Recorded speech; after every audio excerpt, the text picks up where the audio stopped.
Finding those levels, too. Look at that four-punch combination. It's a masterclass right now from Shakur Stevenson. That's what you're seeing. A masterclass. And Shakur meeting them with straight left hand. Oh, there's a knockdown scored with the left hand.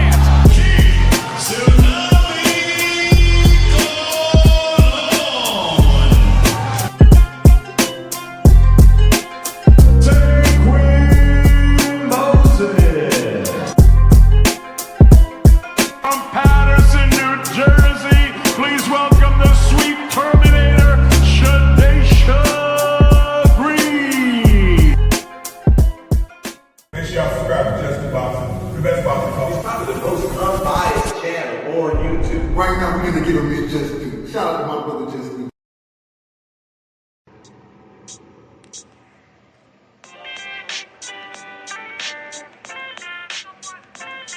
Yo, you know the deal. We back again. We never slacking. Word 'em up. Ladies and guys, whether if you drunk or you high, it's time to pay respects to the illest man alive. If you think you got a point, he'll shrink you down to size. And from there it's downhill like a slinky or a slide. Open your eyes. Got a deep connection with the rise, so you might see them jump in whenever they go live. Peep it. This channel blowing up now, it's not a secret. With tons of exclusive interviews to listen to.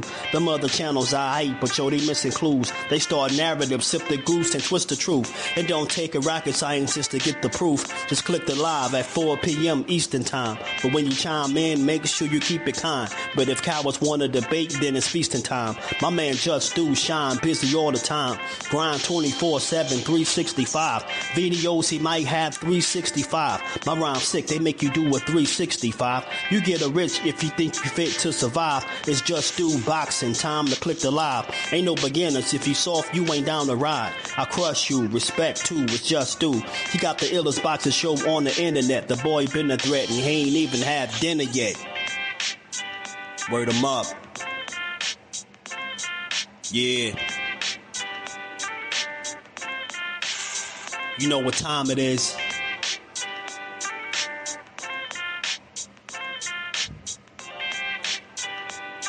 $4 p.m. Eastern. Click the link.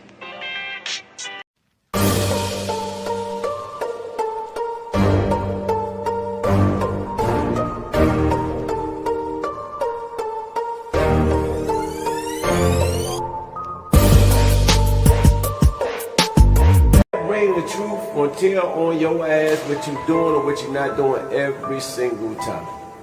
You can lie, you can bullshit and all that, but when that bell ring, if you ain't put that work in, it's gonna show, bro. It's gonna show. Not to mention y'all in a sport that can cost you your life. Literally, you can die in this shit. So if that's the case, man, if you gonna do this, don't bullshit with it.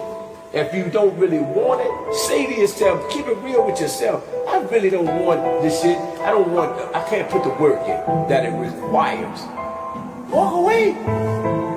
Ain't nobody mad at you. Go out there, you're young enough, you go get educated, get a skill, do something, man.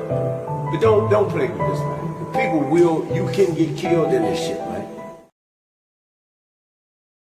What's good? What's good? Salute to the family. We are back on this good Tuesday, man. To get boxing is Just Do how we always do, man. Y'all already know. If you're new in the building, make sure you hit the like button, sub to the channel, hit that bell icon, like the video, share the live, man. We're going to talk about it today, man. We got the Bash brothers up at bat again today, man. Two of boxing's most hated. The Bash brothers is back pissing the boxing community off one interview at a time. Man, we're gonna talk about it, man. How many times could you overcook a topic, man, or a fight that just ain't gonna happen right now, man? I can't. I never thought that, in 2026 this would be one of the fights that's in demand. You know what I'm saying? But something not adding up to me, family. Something not adding up, y'all. Like, I thought this, one was a scary runner that don't sell tickets, and the other guy is just a clout chasing dude that, you know, overweight guy that, you know, messed up his opportunity. He ain't focused, right?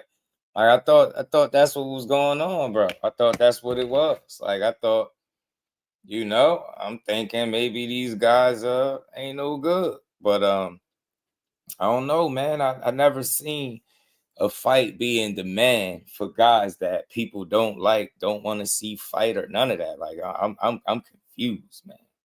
I'm trying to tell you something, man. I'm confused, y'all. I don't know what's going on. You did, but we gonna talk about it. The like button, like I said, I don't know what side y'all on. If y'all vertical, double tap that screen. Support the channel. We gonna build on it. We gonna talk about it. Like I said, man, you got people that that either you get it or you don't at this point. It ain't really that much to explain. You know, I really got questions for people. Let me say what's up to the fam before we keep going. Zoom verse, my dog, what's good, Brody? Blunt Sports, my brother. DP, what's good with the family? How you feeling? Dante's Boxing Talk, my guy. JP is in the building, my guy. What it do, man? Cal Cool it. He said the grins that steals every ninja's mama's head. Big Tex, what it do, my guy? Shout out to everybody, man. If they're like, man, let's roll, man. Let's talk about it. So, you know, I guess the other day Shakur did an interview with a platform. I think it's called The Art of Dialogue or something like that. And, you know, I guess the question came up again for the umpteenth time. I don't know how many times they've been asked this question, but they've been asked, you know, they asked Core about a fight with Keyshawn Davis, and he went to explaining, you know, nah, he won't fight him. You know what I'm saying? He said, give him 500 million. He said, give him 500 million. Y'all want to see a fight so bad. Pay your fare. You get me? Pay your fare. You feel me, y'all? Pay your fare. Comb your hair. You know what I mean? Core like, hey, man, get that fiber. Back up the Brent's truck. You did back up the Brent's truck, man. Y'all ain't talking about nothing with it. Show me the money. Of course, said y'all want to see us fight. Show me the money then. And you know, but you know, I see people complaining, pushing these false narratives all over the place. But we here to shoot them down because we ain't trying to hear none of that shit. No, all this complaining, all this, what they say, quit your belly aching, man, all this whining over nothing. You know what I mean? I don't know. I don't be caring who these dudes be on Twitter. It ain't never personal, but, you know, when you push a false narrative, I go right at the narrative. Damon was good with it, my guy. So, you know, we're going to get to the clip in a second, man, where he talked about this. There's two little clips where he was talking, man. I didn't even listen to neither one of them. I just waited till I got here, y'all. So we're going to watch it at the same time in real time. But I've said this time and time before, man. I don't know how many ways you could explain it. Some shit just bigger than money. Some shit deeper than money. From a principle standpoint, morals, like, right? You get me? When you break a certain kind of bread with somebody, you get me? You see somebody at their lowest point, right? When you with somebody from the ground up, when you one of the reasons why a guy is, you know, got his career locked in the way it is, you ain't trying to be the one to fight him. You get me? And it's just that simple. I said this before, man. I don't know why people can't understand it. Frequent was good with it, my guy. If they were each other's biggest fight, I can understand people rumbling and complaining, right? If this was like the only way to success is through each other, then by all means, I would get it. But this ain't the first time in boxing that two people that say they cool haven't fought, man. It just is being highly publicized and talked about. And let's just call it what it is, simply because people want to see one of these dudes lose, right? They feel like it's a win-win situation, man. Not one of these guys got to knock each other off. They can't both be the best, because the reality of it is they got a lot of similarities, and I don't think people like that much, right? Without them fighting each other, right? They both silver medalists, right? Both came through the top rank stable, right? Both was world champions with like 13 fights. Got a lot of similarities, bro. And you know, for regardless of what the typical boxing hater will tell you, these dudes been proving it, man. With every opportunity that Keyshawn has had inside the boxing ring, he stood on business 10 toes down. And He's never had a fight where he was about to lose or struggled or any of this. And he never fought a guy with a losing record, very similar to Shakur as well. So they got, some similarities in the way they came up and, the pedigree coming through the Olympic ranks and different things like that. And they've been on record for vouching for each other on numerous occasions, countless occasions, but they've also explained a countless amount of times as to why they won't fight each other. And to me, it's really not that big a deal, man. Like I said before, because that's only one person. You get what I'm saying? This guy in this Twitter post, he just exaggerated. Say the ninja's super corny. This ninja is not your brother. Ninja, damn, three N-bombs in one sentence is crazy. Vocabulary gotta chill. Y'all are friends. Y'all don't have the same mom or dad. This ninja got 2 other brothers. You got like 6. Y'all ninjas, shut that soft up and get in the ring. Nobody care about the fake brother shit. See, correction. You might not, whoever this young lad is, you might not care about the fake brother shit. It might be fake to you because you don't understand how they rock with each other. So you can't wrap your head around why these 2 dudes don't want to punch each other in the face. But I got a series of clips I'm gonna play throughout this show, man, that it should put it all to bed. I mean, if you can't understand it after that, I mean, you just an idiot. You just asking for you just complaining just to be complaining. And let me find out, like, why we want to see this fight. Is this a good fight after all? Because if it's a good fight, that means the fighters are good fighters. Like, it got to be a reason people are demanding this past wanting to see one guy lose, huh? Why you want to see Shakur Stevenson face a Keyshawn Davis? Why is that even an interesting fight? Because they cold, both of them. I don't care who you pick. I don't care who you think gonna win. I don't care who you think got the edge. It's all good. It's boxing. But y'all know y'all want to see them dudes mix it up because they both nice. You know it, and you want to see which one better out of the 2. You like, is it Keyshawn? Keyshawn got that. You know what I'm saying? I heard people say he got that bug, that bug got, right? That mean streak. Right, Core a little too nice. He's safe. He defensive, man. That'd be a good style clash. I get it. It would. It'd be a good ass fight. I get it, bro. I get it. I would love it. I'd be right there supporting if they fought, right? But they've stated on numerous occasions, like I said, throughout the years, that they pretty much made it make sense. And I don't know, man. Either you get it or you don't. Like I said, it's tough to try to get somebody to understand it, right? You've been in situations in life where you see people where you wouldn't want to, have to do something to them. You know what I mean? It's just certain people you just don't want to put hands on. And like I said, I don't even know we'd get the best fight possible, being that you would have 2 guys that's kind of reluctant to fight each other. You get what I'm saying? So for me, it's not, like I said, it's just not that big a deal. They're not in each other's way. They're not stopping each other from being great. Despite what the typical hater will tell you, the business of boxing hasn't even discussed putting this fight together. Never mind what they're saying publicly. They just standing on their square and they making it clear. Like, look, that's not who I'm fighting. And on the other side, I'm not fighting Core, Key. Like, I ain't fighting Core like I ain't fighting Key. It's just, it is what it is. And it's a mutual thing. And I think they got a bond that's deeper than boxing. You know what I mean? They probably form their bond through boxing. But at the same token, they just made up that they minds like, nah, man, you get me? He seen Key at a point that was very low, man. And sometimes you see a different side of somebody, different shit. You see somebody at their lowest. You're not trying to be the one to get in the way of nothing they got going on. You're not trying to stop what they're doing. See, the business of boxing to have you thinking that you can't coexist and y'all both can't succeed without fighting each other. But that's just garbage, because not so long ago, they was just trashing both of y'all. Still to this day, they trash both of them. So I'm still trying to wrap my head around as to how or why, should I say, that people want to see these trash dudes get in the ring. What I want to know. Shout out to Jay Grant. What's good with it? Boxing Dad in the building. Levon down. Gaither. What's good, homie? How you feeling? Broly, what it do? That's me. Is in the building, man.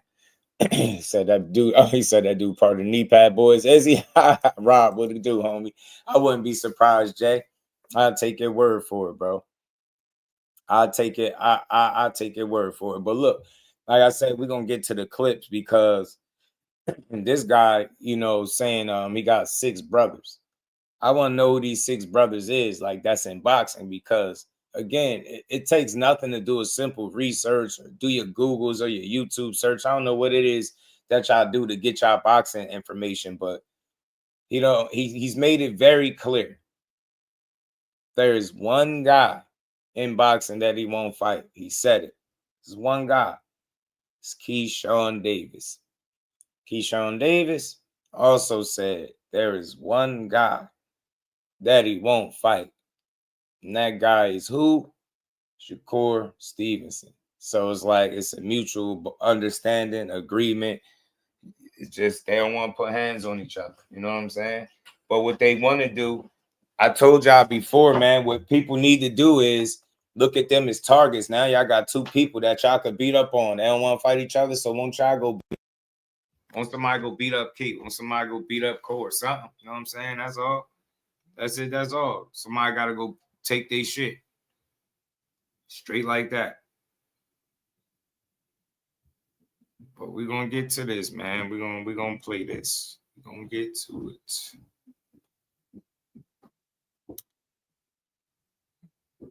Let's get to this, man. So we want to know the best from 35 and 40. Only be one. Yeah, but you know what? I think guys are past trying to like satisfy just specific fan bases. I think people are past trying to make moves just to, you know what I mean? Just because somebody said it. Because the truth be told, the fight ain't in demand.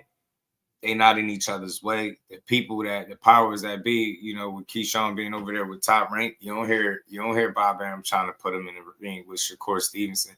So never mind whether we want it or not, they gotta be willing to do it as well, right? The fighters and the powers that be, the business of boxing, gotta want to see something like that. And I just don't think there's no demand for it, right? It's just a conversation online.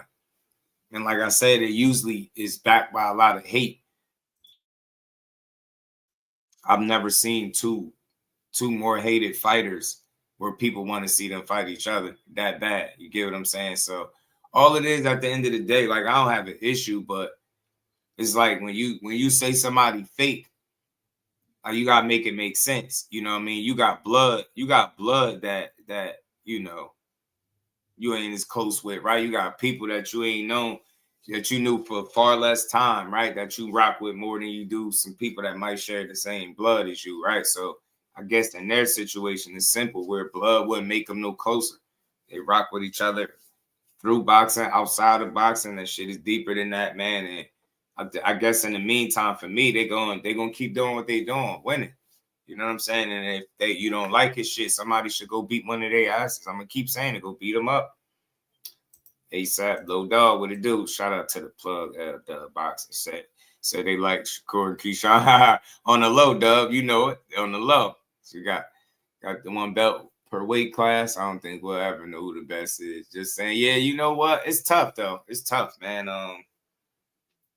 Because sometimes it's like the belt, it seems like it should dictate or be some type of indicator of who the best is. But I think for me, I just expect fighters. What I expect is them to make the best moves possible for themselves each time out, you know? And I think as long as you keep solidifying yourself, like Cord moving in the right direction, right?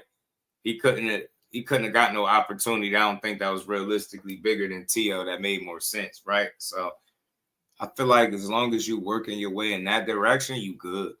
Was good with it, fan. You know what I'm saying? Yeah, nah, they won't say that shit to their face. All they do is sit up online. I watch people hate on this kid, this young man, every single day for no reason at all. Just wake up and just hate. It's the weirdest thing you could ever see. But let's get to these clips, man. Let's get to the clip that's in the picture here where Buddy was losing his mind. Let's get into it, man.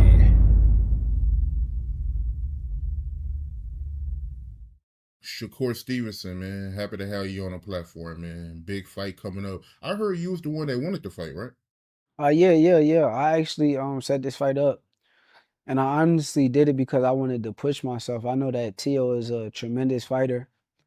I know he's on an extremely high level, and I feel like Well, I know that I can beat him, but I know that this should be a tough test, so I'm ready. Who were some of the other options you had? Lamont Roach. Lamont Roach. That would have been a real good fight, man. But I mean, Tio, he's a bigger name though, so I see why you went with him. Yeah, bigger name, and also he got the more accolades. He's been undisputed before. He's on one belts at 35, one belts at Samuel, 30, what it do, at homie? 40. So he's more accomplished. So I know that would be a better name on my resume. Yeah, a lot of people saying that this is gonna be a tough fight for you. I mean, they absolutely right to have their opinion. I already know this guy's good. I done came up in the amateurs with him. I chose this for that reason. Like I chose this because I wanted to challenge myself. I wanted to put myself in a situation to where I'm able to raise my game up to another level. So that was my whole purpose. Do you feel like you got to be real dominant in this fight? Because I mean, Tio, he from New York, and you know you having a fight in New York, and the judges, man, you never know, yo. He not from New York, but he not from New York. He not from New York. He He he was never probably was undisputed born to in New me. York, but like being from New York is like I'm raised and I'm brought up in New York, and I knew him for years and years, and I always seen him out of Florida. Like that's where he was out of, Florida. So I don't look at him like a fighter that's from New York. So, but do I gotta be dominant? I think every fight that I set up, I want to be dominant. I Yeah, you don't gotta care who beat in his front of me. ass, I Corey. want to dominate. I want to beat you to where judges don't feel like they can rob me. So I always got that feeling. I always got that chip on my shoulder. Right. If you do win this fight, what do you think it does for your career? I think it put me top 5 pound for pound. I think it puts me like one of the best fighters in my era. Um, I think it just established that I'm that guy. Like, I be one of the 4 kings that they call the 4 kings, and it also depends on the fashion that I do it. So it's gonna be Emmanuel interesting. was good, homie. But what be going on with this Tio dude though, man? I be seeing these videos online of him making racist comments. You be seeing that, man? I think he's an attention seeker. So even with the racist comments, even with the homo stuff that he was doing, I think he's just a big attention seeker. He gonna do anything to get attention on him, and I think it's gonna backfire come January 31st. And I heard you say that you and Floyd spoke about this fight. No, I ain't really asked him advice about the fight. When I talk to him, we talk about different things, but he just was telling me that I should be the A side in the fight. That's what I said. You not the A side? You a bigger name than Tio. I am the bigger name. I should be the A side, but also he has the belt, so I get Joe was why good they with it. would make him the A side. So I don't know who's the A side, B side. I can't even tell you. I think we find out on fight night. So He said, I "Don't think put right now it's Tio on being pushed Floyd." as Teofimo Shakur. So he may be the A side. We'll see. Who you looking to fight next if you win this fight? I can't really look past this fight. Like I know what I'm dealing with. I know like I said, I don't know Tio since a kid, so I know that he's tough. I know that he's strong, he's fast. I know that his boxing IQ is very high. He's a good fighter, so you can't just say who's next because even with me even talking about the Conor Ben situation, I say, oh, I'll fight Conor Ben next, but truthfully, I know that Tio is a better fighter than Conor Ben, so how I'm gonna look past somebody that's a better fighter to go fight a fighter that's the worst fighter. So I don't Right. know what's next. I can't tell you. I Right. know what's next really is Tio. Yeah, a lot of people calling this a legacy fight for you. Nah, it is. It is. It is. It's the fight that's gonna put me on that top of the pound for pound list, and I think that this fight is gonna tell everybody how good I am. Well, good, how great I am. Was it difficult to make this fight?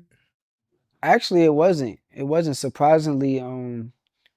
I actually got on the phone with Tio. I told people this. I got on the phone with him, man. Once we got on the phone, we kind of talked to each other, and we let each other know that we wanted to fight each other, and it was time. So once he was in agreement and I was in agreement, we made it happen. Why is it hard for you to get fights with big names? They know how good I am. You know the problem is I kind of when I was a kid and as I came up, I kind of Z, what's wanted good, to get homie? in a ring with everybody. So I sparred thousands of the fighters that's at the top level today. And being that I sparred them guys and some of them guys even watched me in the gym and seen me in the gym, now it's like shit, they don't want to just get in the ring with me. It's like shit, they know like I'm that good. They know what type of level I'm on. So a lot of guys really respect me. And if they gonna get in the ring, they gonna want to make the biggest bag they can make. And you and Bud, y'all be sparring, right? All the time. Still to this day. Who be winning you?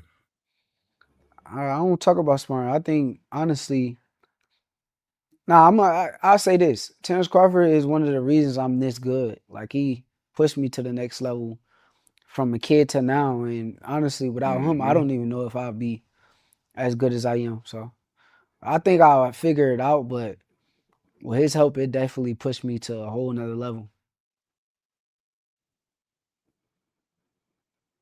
GQ was good with it. So that was one part. I'm gonna play the other part where he talks about the Keyshawn thing. And look, that's what it's all about. You know what I'm saying? Shout out to Moses. What's good with it, fam? That's what it's about, bro. Making the best opportunities for yourself, not staying stuck on stupid, controlling your destiny as much as one could. You put yourself in position to try to get fights that matter to you. And I think when you seen the opportunity to make a fight with Teofimo, y'all was able to get on the phone and get it done.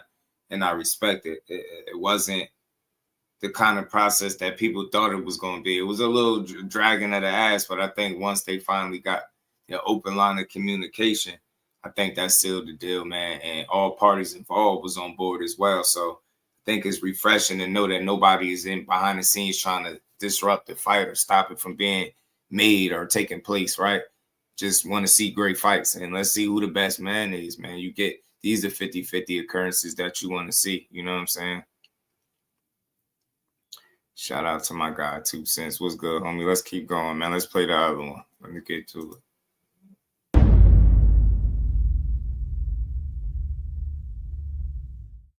Lamont Roach, a hell of a fighter, bro. I got nothing but respect for that guy. He's actually one of my friends in the sport that I would fight. A lot of people sit on these podcasts, these blogs, and they'll tell you, oh, Shakur won't fight his peoples, he won't fight. I only gave y'all 2 people in the sport that I wouldn't fight.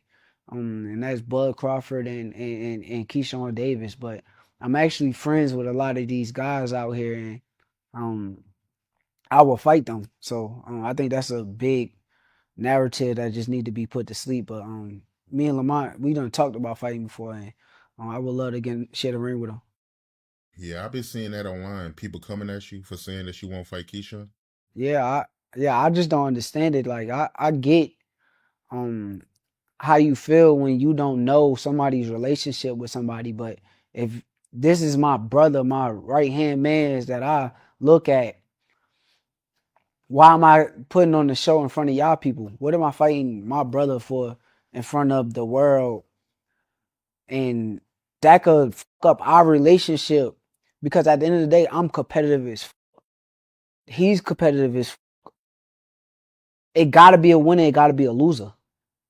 I don't plan on letting no nigga beat me. I don't care who it is. So at the end of the day, that will come in between me and his relationship. I don't give a fuck how anybody else feel about it, but I know for a fact, like, that will make us have a certain relationship that we don't have now. So unless motherfuckers giving us 500 million or some crazy shit that's going to like feed our families for the entire rest of our lives and our generation to come after that, then I don't really understand like how y'all feel about it, or I don't not understand. I don't give a fuck.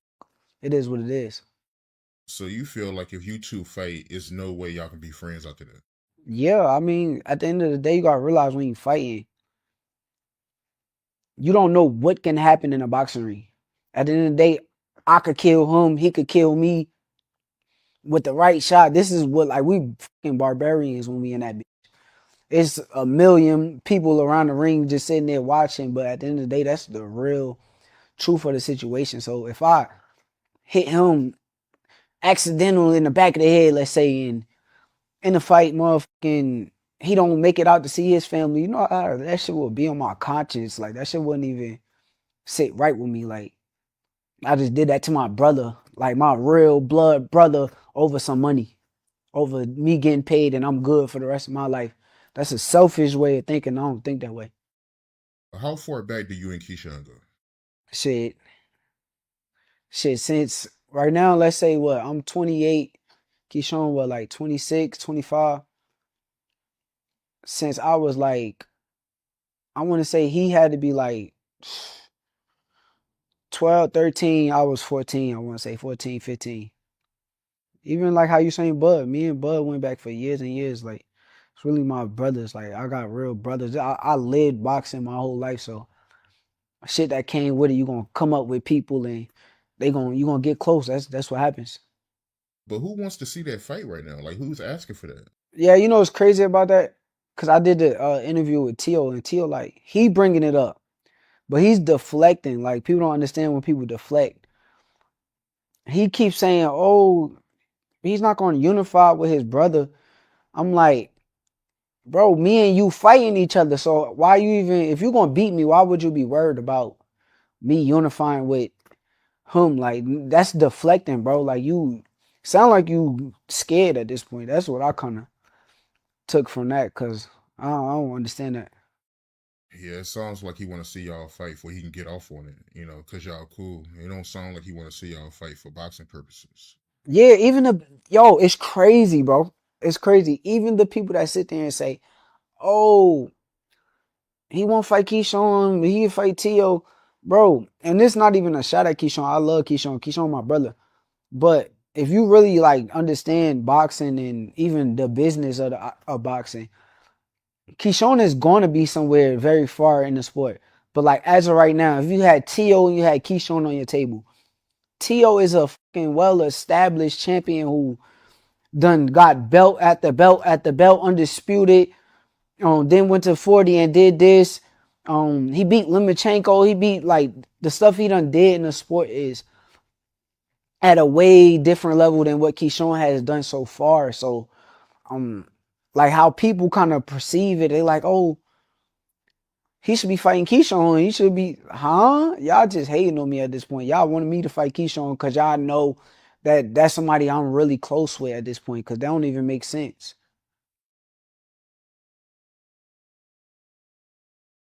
So yeah, man, that was the clip right there that got people pissed off. We got 60 people in the building. Hit the like button, sub to the channel, support the grind. We're gonna talk about it. We're gonna break it down. We're gonna be fair. We're gonna be real though. Look, I know he just threw out a wild number with the 500 million. I know he ain't really expecting somebody to give him 500 million, but I think that's his way of basically saying, bro, pay us or stop asking me about it. I grew up with this dude. It's deeper than boxing. You get what I'm saying? This is my right hand. I'm not putting on a show for y'all people for what? And I can make money without fighting him, right? I don't have to. I'm not no broke fighter. I'm not struggling for opportunity. And it's funny how y'all keep trying to put Shakur in every fight but the one he got in front of him.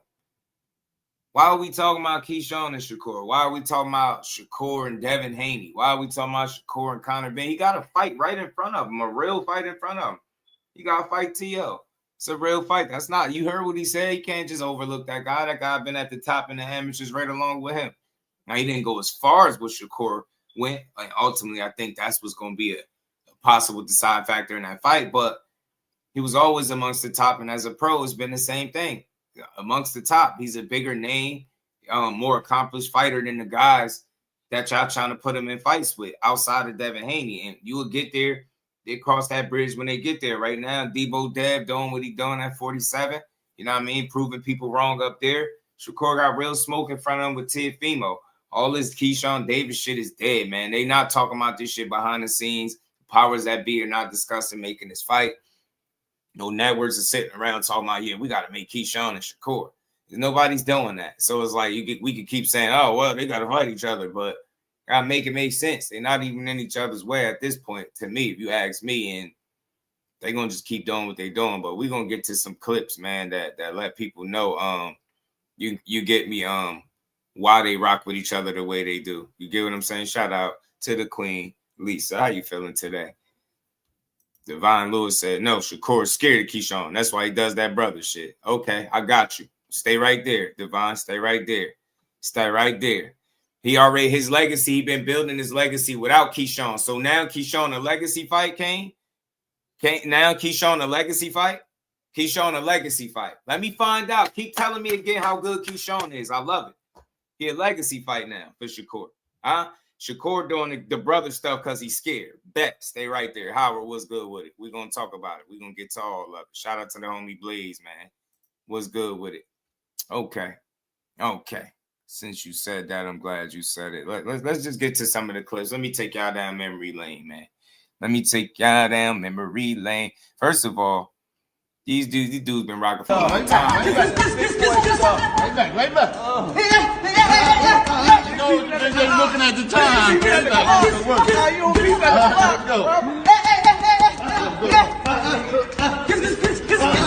Right back. All right, 30 seconds. Let's work. 30 seconds. Come on, work.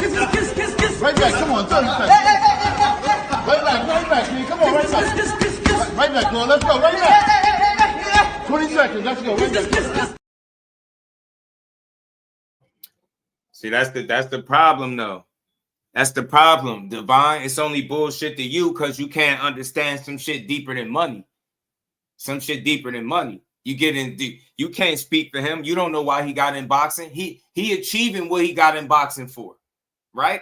It's not like all roads to greatness lead to Keyshawn's. Because again, keep telling me how great Keyshawn is. I love it.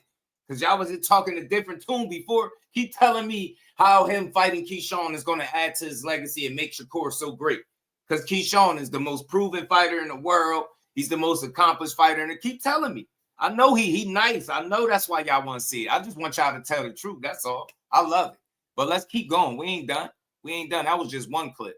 So let's keep going. Bro says Shakur is doing the bro shit because he's scared. Hold that. People always ask, will you ever fight Shakur? You've always been very vocal about it. You're not going to. Explain to us why he's like family and like it's like fighting your blood brother. I mean, shit, just this weekend, him and his entire family was over my house. Like, we was playing basketball. Afterwards, they came to my crib. We eating together at the crib. Shit, we just had Lil Bro over. Big Slime, my cousin Big Slime was just sparring in my garage. I got the whole video. Like, bro, it's family. Like, it's family, bro. Like, I'm never ever fighting Shakur. You know what I'm saying? I'm not. It's not even gonna feel right. What were some of the experiences like with you guys growing up like as young men and young teenagers in Virginia? Like what some of those things that shaped you to know like he's my brother, man. I could never. Yeah, the moment when I was like, all right, yeah, Shakur, I genuinely actually got real love for you was when I was going through my deep depression times. Even before I was going into the mental home, I used to tell my brother a lot, but then I started like backing off from my little brother because he was my little brother. I started talking to Shakur a lot about like how I was feeling and how I was thinking and what I was doing to myself. And Shakur was just giving me advice that I really like take in and like, damn, okay, I got you and stuff like that. And then I end up going to the mental home and, you know, like he calling me in there, checking up on me and stuff like that. I get out of the mental home, he pulling up on me, making sure I'm straight, making sure I get back in the gym, make sure I continue to do what I love. So he was there for me with my worst times, bro. Now, seriously though, I'm trying to get to the bottom of it. Fake brothers weird. Shout out to Sunchild. That sounds like some of the realest shit in the world to me. Sound like that relationship ain't have shit to do with boxing. So why would Shakur allow boxing to be the thing that destroyed a relationship when they built it and it's deeper than that? He talking about mental homes and all types of shit, and y'all out here talking about fake brothers because they ain't got the same mother and father. You sound like nerds. You know, I'm going at all of y'all that's going so crazy about them calling each other brothers. They so fake. So what about all y'all on YouTube calling everybody your brother? All these content creators calling people brothers, people that you never met in your life. You never even met these people, but you'll get up on YouTube and call a complete stranger your brother. Go to war for him, argue with people, debate people for him, all types of shit for somebody that you never met. But you're telling me a guy that knew a fighter's individual since he was 12, 13 years old, caught him at his lowest point, and at his best point. His lowest point being a mental institution, his highest point being when he had his kid. Both times, guess who was there? The fake ass brother that y'all keep talking about. So y'all, the people that can't understand it are just fake. They don't have no real relationships in their life. Because some shit just deeper than money. It's principle over the dollar amount. They don't have to sell out. They don't have to ruin their relationship or their friendship or their bond because of some money. They're making the money without fighting each other. Shakur Stevenson is about to fight his biggest fight currently to date, and it's not named Keyshawn. Miss me with all of he should fight him because ain't no brothers. This is bullshit. Why is it bullshit? Why do you? And again, for all of y'all that want to see the fight, why do y'all want to see it so bad? And the next time you say that they fake brothers, think about the next time you on YouTube calling one of these dudes that you never met your brother. Some of y'all ain't even seen people's face, and y'all talk to them every single day talking about bro this and bro that. Miss me with that shit. They done broke bread together. He said the man done caught him at his lowest point. Lowest point when he was thinking about doing shit to himself. Are you telling me what's fake about that? The only thing is fake is your ability to understand a real relationship over a bag. People that really stand on morals and principles over the money. Y'all so mad, won't you tell your favorite fighter, whoever they are, from 135 to 140 to beat one of their asses? Y'all got options now, huh? They the most hated anyway. They got options. Won't y'all get one of y'all favorite fighters to go beat one of their asses? One of these fake brothers that y'all was just dissing last week. You get what I'm saying? Now, all of a sudden, this the biggest fight. This the fight that got to happen now. Yeah, they fake. They're being fake. He got like 6 brothers. Nah, he got 1. And it's right there, man. Y'all don't like it? Go beat their ass, man. And we ain't done with the clips yet. We gonna keep running the clips, bro. Reached out to my mother, calling from the Olympic Training Center. Oh, he reached. Mm-hmm. But Shakur told K to reach out. Gotcha. That's how I got that. Pay attention. So he reached out, man. Pay attention for all you. Oh, they fake brothers. Pay attention. Now he just told you. He just highlighted how he was with him. He was with him at his lowest point. And when he had his baby, right? And now listen to this story. Again, tell me again why I gotta fight him. Cause y'all people on the internet that's fake as hell telling me what I gotta do with my career when I'm currently about to participate in the biggest fight of my career. You get what I'm saying? Without Keyshawn Davis, it's not Keyshawn Davis. The biggest fight in front of me is Teofimo Lopez. Let the record reflect. Let's reached out to my mother, calling from the Olympic Training Center. Oh, he reached. Mm-hmm. But Shakur told K to reach out. Gotcha. That's how I got that. So he reached out 2016, can Keyshawn come out there, help Shakur get ready for the Olympics? That was basically the turning point for me. And that's why one of the reasons why I really love Shakur is because, like I said, K called my mother. Shakur told K to call my mother. So I wasn't even on USA boxing team at this time. So Shakur put me in a position to where if I impress these USA boxing coaches, which I did, I'm forever going to be like on their radar now. So now I'm a step ahead before I even got on the team. You understand what I'm saying? So when I got out there and I sparred him and I did great against him and all the others, Gary Russell, Charles Carwell, yep. Just looking good against all of them. And of course they wanted me back and I'm growing a relationship with Shakur. So out there, Shakur was like, yo, who you train with? I'm like, I don't have a coach. I was planning on going to Barry Hunter and them. He was like, why you just don't train with us? I'm like, who, you or Coach K? Yeah. I'm like, damn, that do make sense. Like, I just a light bulb just went off my head. Like, I just felt like my life about to start changing. He just felt like his life about to start changing. Shakur put him on, gave him a leg up, put the coaches, you know what I mean? Put him on the coach's radar. Now I'm supposed to ruin what we built because y'all people that don't really even support me are telling me I gotta fight my brother now. Because let's be honest, bro. The true supporters of Keyshawn and the true supporters of Shakur Stevenson ain't demanding this fight. We'll take it if they give it to us because we wouldn't mind seeing who the best is, but we're not crying over something we have no control over. And we understand the dynamic of their relationship and what they continue to explain to y'all. The man put him in position. Now you want him to go punch him in the face because you said so? Because you said so. What fight did Keyshawn fight that makes it, oh, all right, he's supposed to fight Shakur now? Because he was a clout chaser a fight or two ago. I remember this shit. I was here when y'all was shredding Keyshawn since he was 4-0. 4-0. Saying this dude ain't fought nobody. Baranchik wasn't nobody. Lemos wasn't nothing. He was overweight. Tell me again why y'all want to see this fight. I'm just trying to understand. Trying to understand. Let me find out that y'all been lying the whole time and y'all know Keyshawn one of them dudes. You know Core one of them, whether you want to admit it or not. But now y'all just catching on. Y'all know Keyshawn one of them dudes. You know it'll be a great fight if they fight. I don't give a damn who win and who lose if they fight.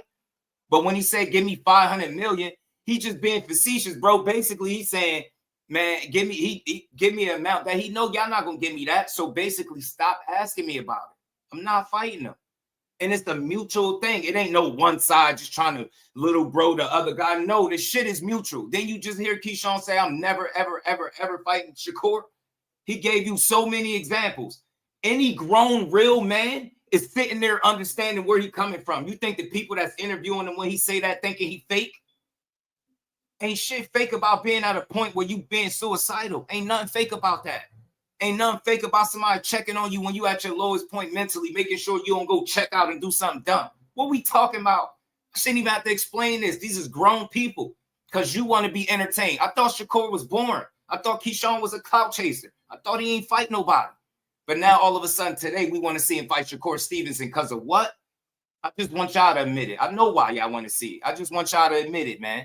I don't have no problem seeing the fight, but I get it. I respect it.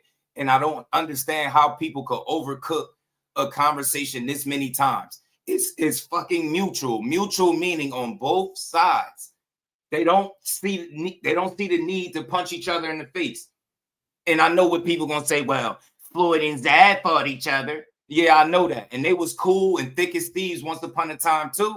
And did you see the interview that Zab did after they fought? Way after they fought? Said their relationship ain't been the same since.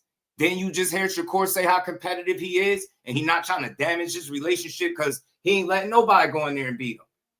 So it's simple. He drew his line in the sand. Bro, I'm not, that's my bro. That's my right hand. What are we talking about? Man, now I can see if Shakur was some young guy on the cusp of a title, and they both in each other way on the come up, and the only way to they biggest bag is through each other. By all means, I'll be championing this shit too. But it's not the case. What people really mad at is they found a way to coexist, be successful without having to fight each other. And people hate that. They said Shakur Stevenson wouldn't make X amount of millions without a certain somebody. Bullshit. Now look who he fighting for X amount of money, and I ain't even about to speak on it. Just let it happen. That man making the right moves for his career. That's how I know y'all foolish. Y'all really don't follow boxing for real. Tell me one reason why this fight right here with his brother make more sense than the guy that y'all said is racist. Y'all the ones keep saying how racist T.O. is. Y'all want to see him lose. He didn't fight Devin Haney, but he fighting Shakur. Right? Y'all, Shakur about to do y'all a favor, low-key. And y'all still mad talking about fight Keyshawn. Nobody's giving you 500 million. So again, bro, for two fighters that don't sell, and one of them being a clout chaser that ain't fought nobody, Shakur Stevenson ain't fought nobody. Tell me again why they should fight each other. Explain to me again why the networks are going to be interested in putting this fight together based on what you goofy people, haters of boxing, tell me. Yeah, looking at these two people in the thumbnail, y'all tell me these guys are not who they say they are. I've seen people spend countless hours trying to disprove Shakur Stevenson is not as good as what everybody say he is. Keyshawn Davis is not as good as what everybody say he is. But tell me again, why do you want to see two guys that are not that good fight each other? I need to know why. Why? Now all of a sudden, Keyshawn is Shakur's biggest fight, right? Now it's his biggest fight when he currently taking the biggest fight outside of Tank. Let's call it what it is. Let's be real. That man really went and put together the second biggest fight that he could have did without Tank in a whole nother division. He taking the challenge. He putting it on. He putting everything on the line, fighting an established champion there. You get what I'm saying? He moved on and you get what I'm saying? And went to make a big fight. And we still talking about Keyshawn Davis. Let Keyshawn be great. He ain't even get his foot back in the door yet. Y'all keep begging for him to come back. So tell me again, why y'all so in the rush? Why y'all itching to see Keyshawn Davis fight again? I thought he wasn't that good. Told y'all that boy was cold. I told you. I told you. I knew this point would come. I talked about it with my bro. I said this is they when the first time I heard y'all saying he wasn't good, and I realized he was a silver medalist on Top Rank, and he wasn't fighting guys with losing records. I started seeing the similarities. I said in no time they're going to be asking Shakur and Keyshawn to fight each other. Man, I love it. How quickly how tables turn, man. Them bro, the Bash brothers got the world pissed off, bro. they got the boxing world at their feet, and y'all pissed off. So look, I told y'all, if y'all really mad about what they doing, y'all gotta go beat these dudes up, bro.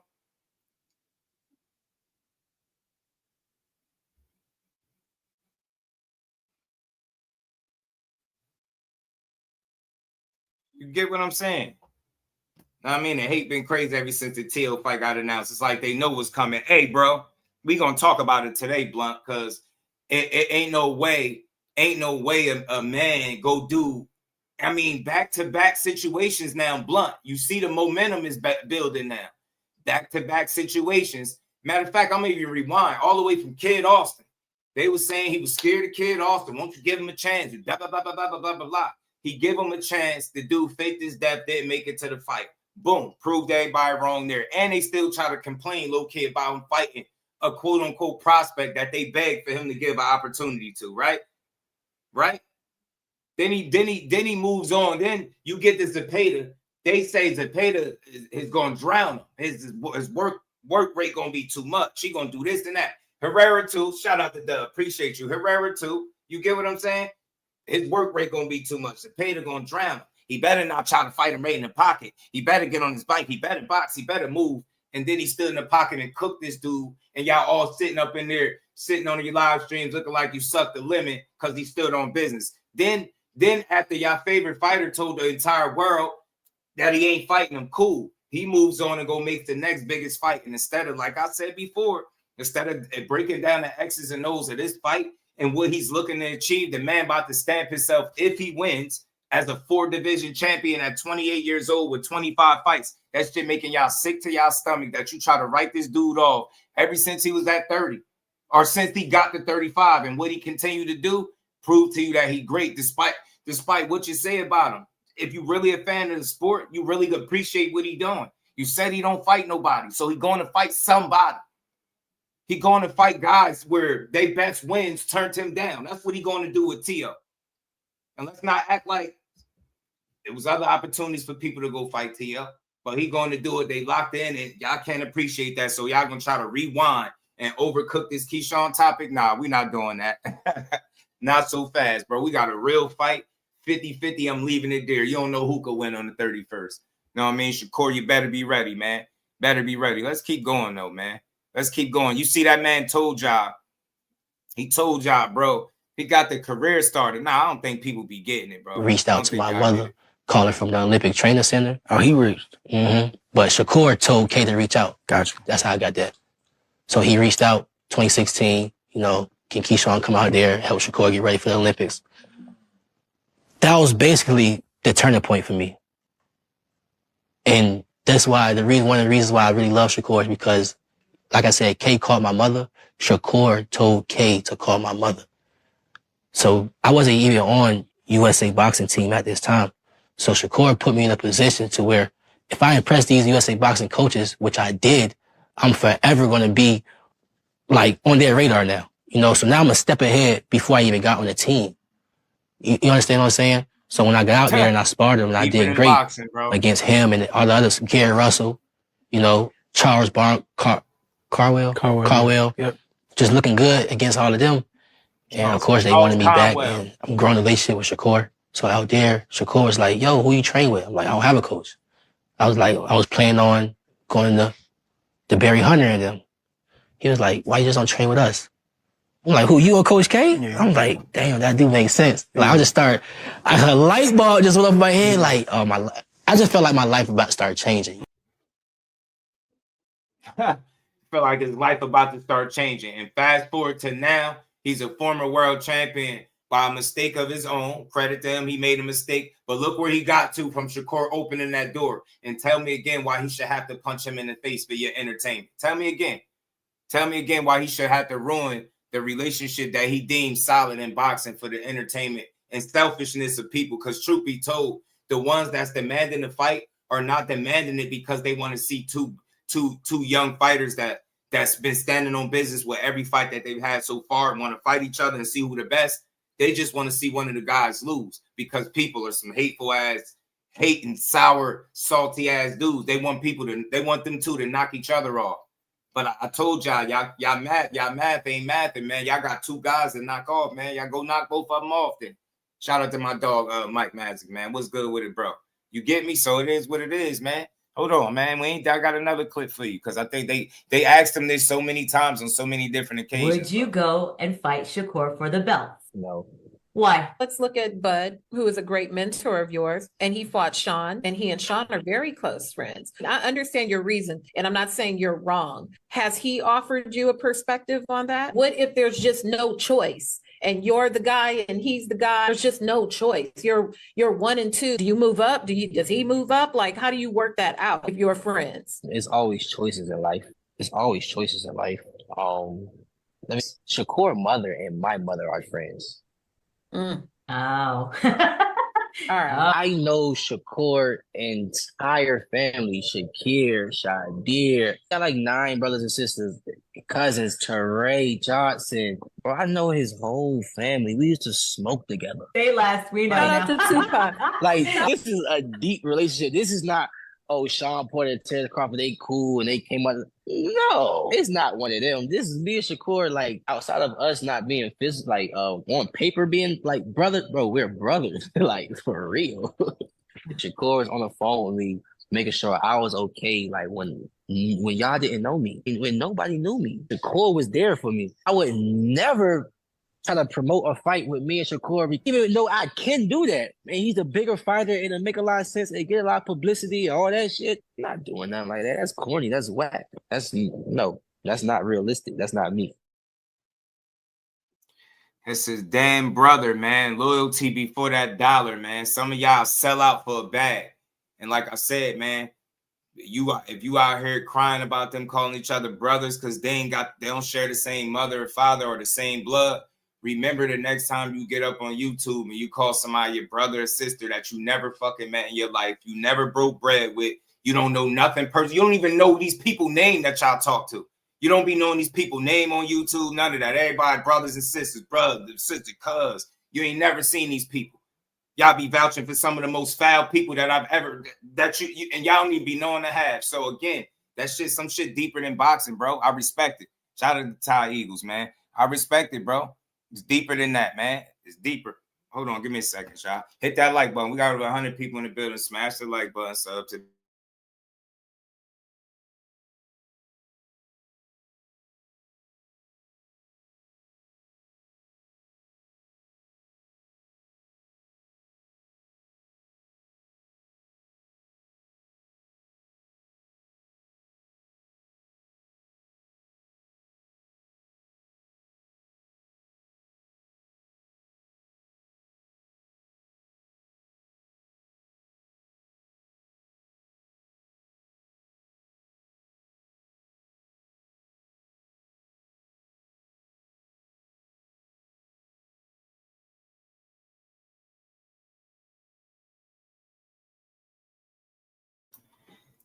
my bad, y'all. I had a phone call. My apologies. Hit the like button. Y'all, Hannibal, what's good with it, man? Blaze, no evidence, my God, man. So look, let's keep building, man. Like I said, Lance, what it do? Y'all think about that. They so fake, but these dudes done broke bread. They families know each other. It don't get no realer than that. Sharing blood wouldn't make it no different. It wouldn't make them no closer. It's clear as day. At your lowest point, I'm there. At your highest point, I'm there. To get your career started that you thriving in right now until the hiccup, I was there. I was part of all of that. What's fake about any of that? What's fake about making sure your brother is good? Since we keep talking about brothers and shit. Since we keep talking about brothers, ain't that what a brother do? Put you on? Ain't that what it sounded like he did? Ain't that he put his brother on? What you talking about? Now so hold on. I gotta be there for my brother, high and low, thick and thin. Put my brother on, and then I gotta fight him too, huh? I got to fight my brother too, huh? Nah, bro. Nah, man, we locked in. So like I said, I respect it. And at any given point that they change their mind and they say, yo, you know what? Let's fight.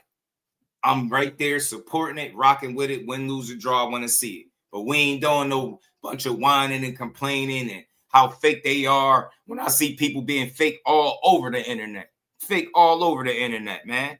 You know what I'm saying? Fake all over the internet all day, bro. Shout out to my dog, man. We about to play another one, man. We gonna get to another one. We gonna keep it going. Cause y'all like we in the bag today. They keep complaining about this shit. These dudes from the start. And this is one thing I could say too, why I respect it, because they never fake sold us the fight.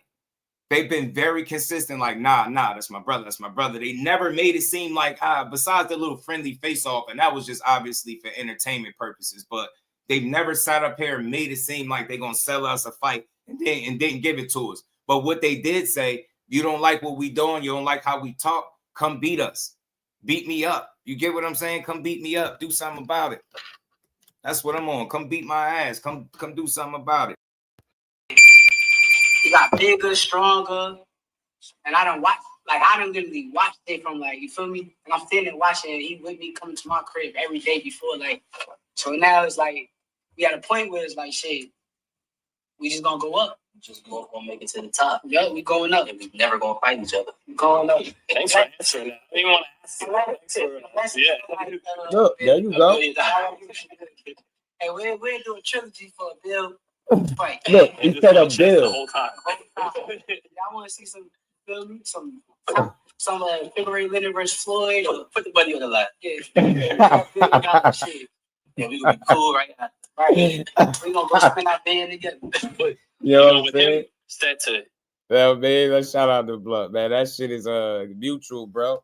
Look, man, they say give us a bill. So I guess he was serious about that too. Like they just having fun with it. Like, bro, in other words, like maybe if I throw a number out there high enough, y'all stop asking about it.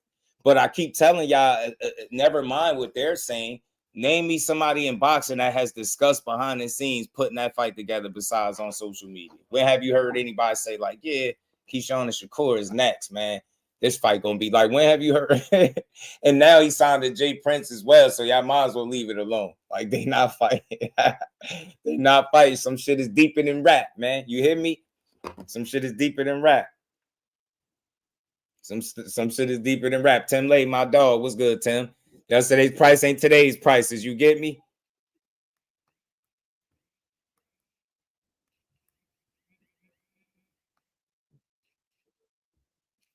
You know what I'm saying? Yesterday's price ain't today's price. You get me? 500. Kyle said 500 mil. I'll fight my mama. But that's what he's saying. Like, look, y'all really want us to fight with that 500, bro. Back up the Brent's truck and pay us, G. Or we ain't trying to hear nothing, bro. Like, we not trying to hear that shit, Sharif. Court, like, we ain't trying to hear that shit, Sharif. Like, y'all not going to keep complaining, bro. Y'all want to see us fight? That's cool. Where that money on that. Reef, you get me? With that money. Notice how I get quiet when you start asking them, like, to show you the money. Like, the conversation get like, well, ain't nobody, y'all not worth it anyway. Like, they not worth it anyway. They don't even sell. How do you feel about his progress? Because I feel like in the short window, every fight, yeah, Keyshawn always shows something better. He's 500 million. He's that, you know, he's it. So, but what you feel? Because you've been watching him since the amateurs, though, bro. Like I remember y'all coming into the gyms and everything, training together. So, how do you feel about his progress from then to now? I ain't gonna lie, bro. I think it's like everything perfect. I seen this shit like years ago. Like I already knew where it was gonna be, where it's going. Like I knew even right now, like the fans is gonna be demanding me and him to fight. I knew it was always gonna be this way. Like Keyshawn was always with me. And every gym you seen Keyshawn at, I was right there with them. So truthfully, bro, I already knew. Like I already knew his talent. I already knew how good he was as a fighter. It was always just a matter of time till we got to where we at right now, to like where the public is like, okay, this guy, and that's real, man. That's real and that's dope, man. That's dope. You know what I mean? So like I said, man, I played those videos just to highlight the timeline. Like they've been solid. They've been solid. They don't care about what people saying. And like I said before, it's a very premature conversation. And if people are not talking dollars to them and it's just a empty conversation online, why should they realistically entertain it when nobody realistically behind the scenes is looking forward to putting that together? That's not nobody's plans. That's Keyshawn's priority or listed things to do. Yeah, let's put him in there with Shakur. Like, come on, we're not even making sense no more in boxing.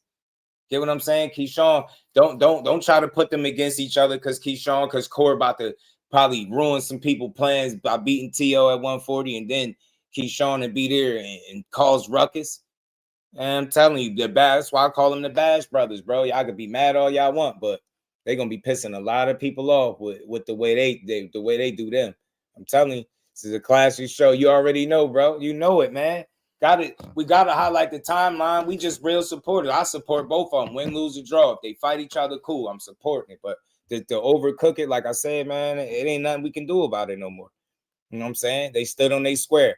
Now the next order of business is for somebody to really start talking dollars. Then, since they want to see a fight so bad, pay them.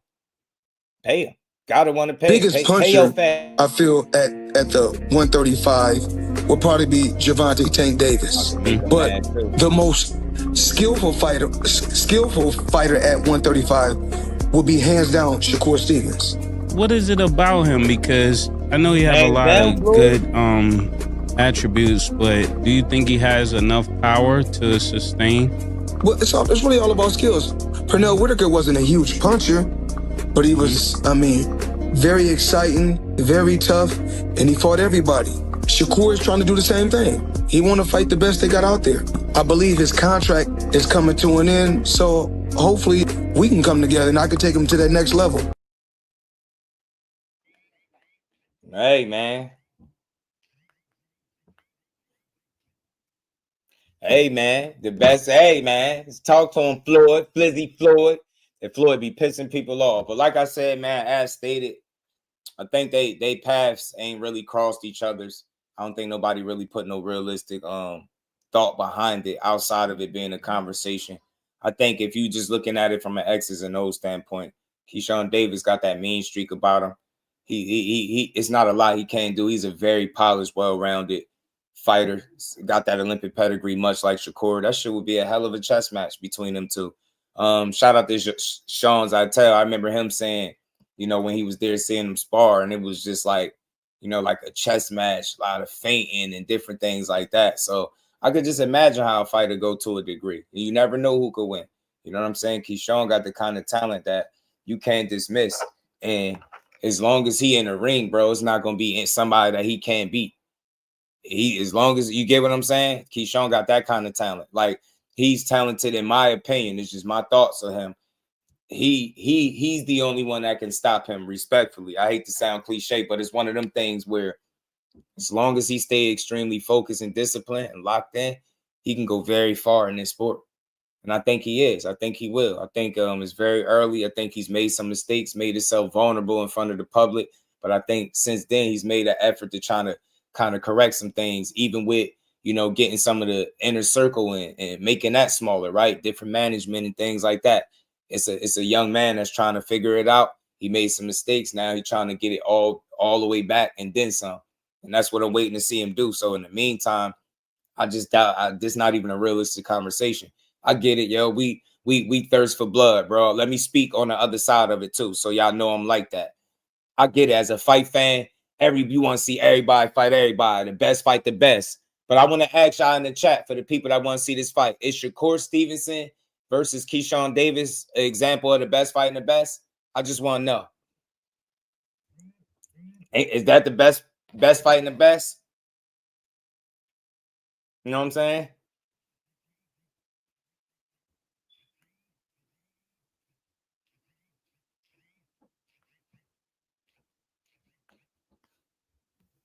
You know what I'm saying? Just cut that Floyd clip off before the sales pitch.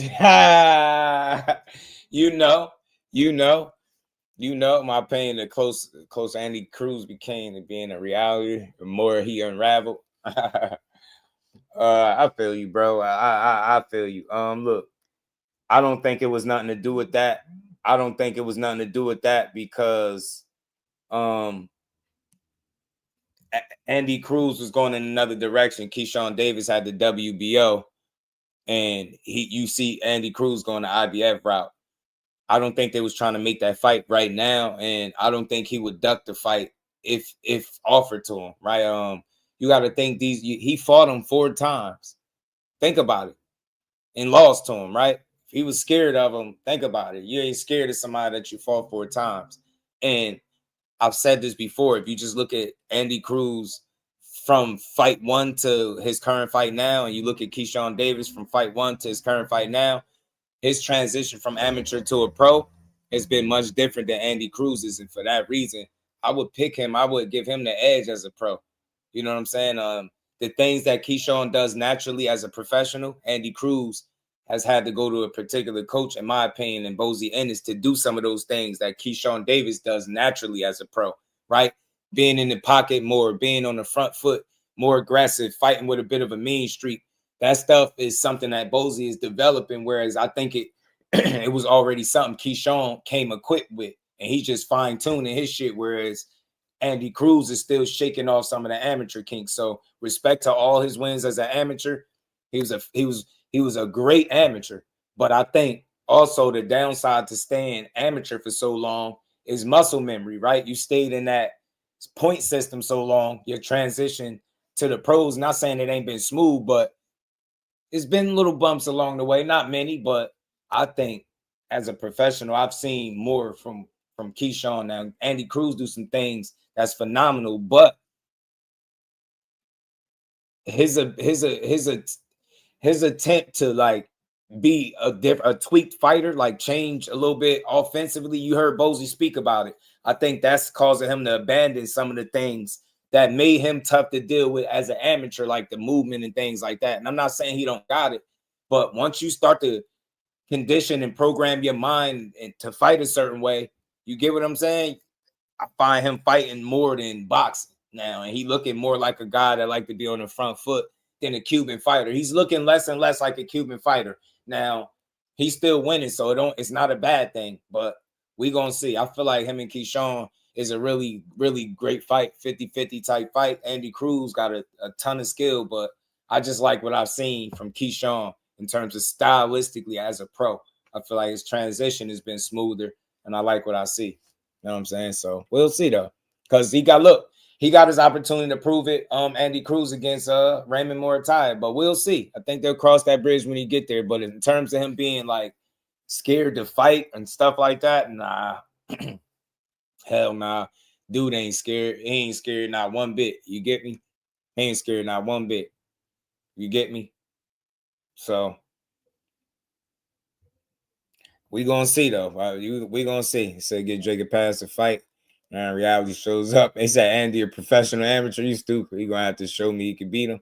Hey, no evidence. Look, that's fair because you look, as an amateur, man, he had your number. He beat you 4 times, man. You gotta show me you could beat him as a pro. And what you saying is reasonable. That's why I wouldn't argue with it. I respect it. But for me, like what I would go off is I would take into account the amateur fights, right?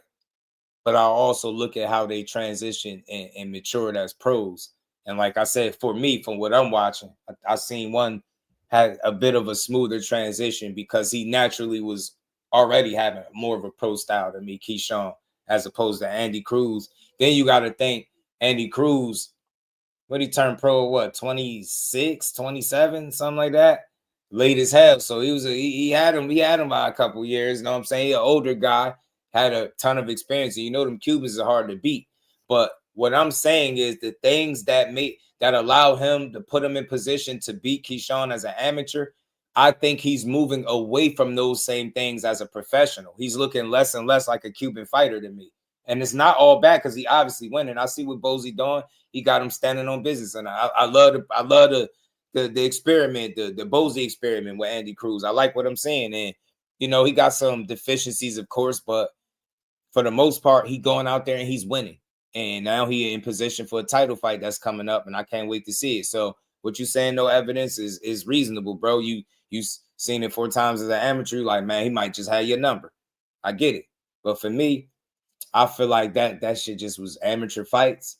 And I feel like them as pros, they fight different. It ain't a scoring system. It's a more of me trying to hurt you. And I done seen Andy Cruz have a little bit of issue with guys that are, we all know that are not on the level of a Keyshawn Davis. So you just never know. It's going to always be a great fight, a competitive fight.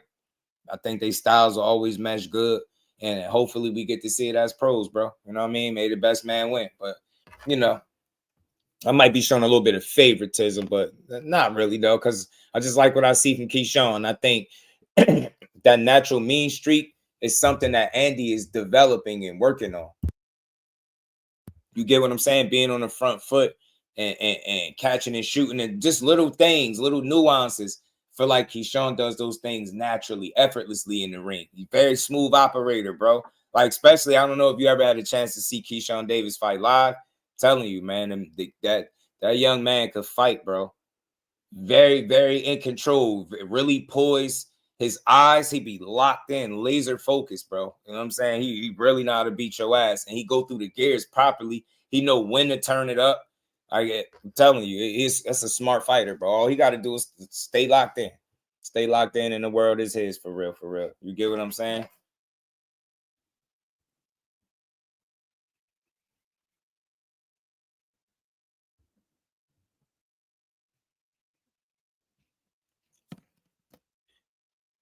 Andy, it's Tank Davis fighting the amateurs. Yeah, shout out to my dog Behind the Hands TV. Real women ain't hoes and amateurs ain't pros. Keyshawn and nah.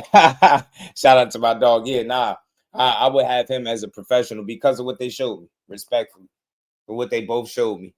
You know what I'm saying? I just see, you know, a more professional from one guy versus the other. And again, I get it. Credit to Andy because he had 2 gold medals. He's a special talent. I think he's still ridding the kinks out. You know what I'm saying? The kinks out. So, but we gonna see, man. We gonna see.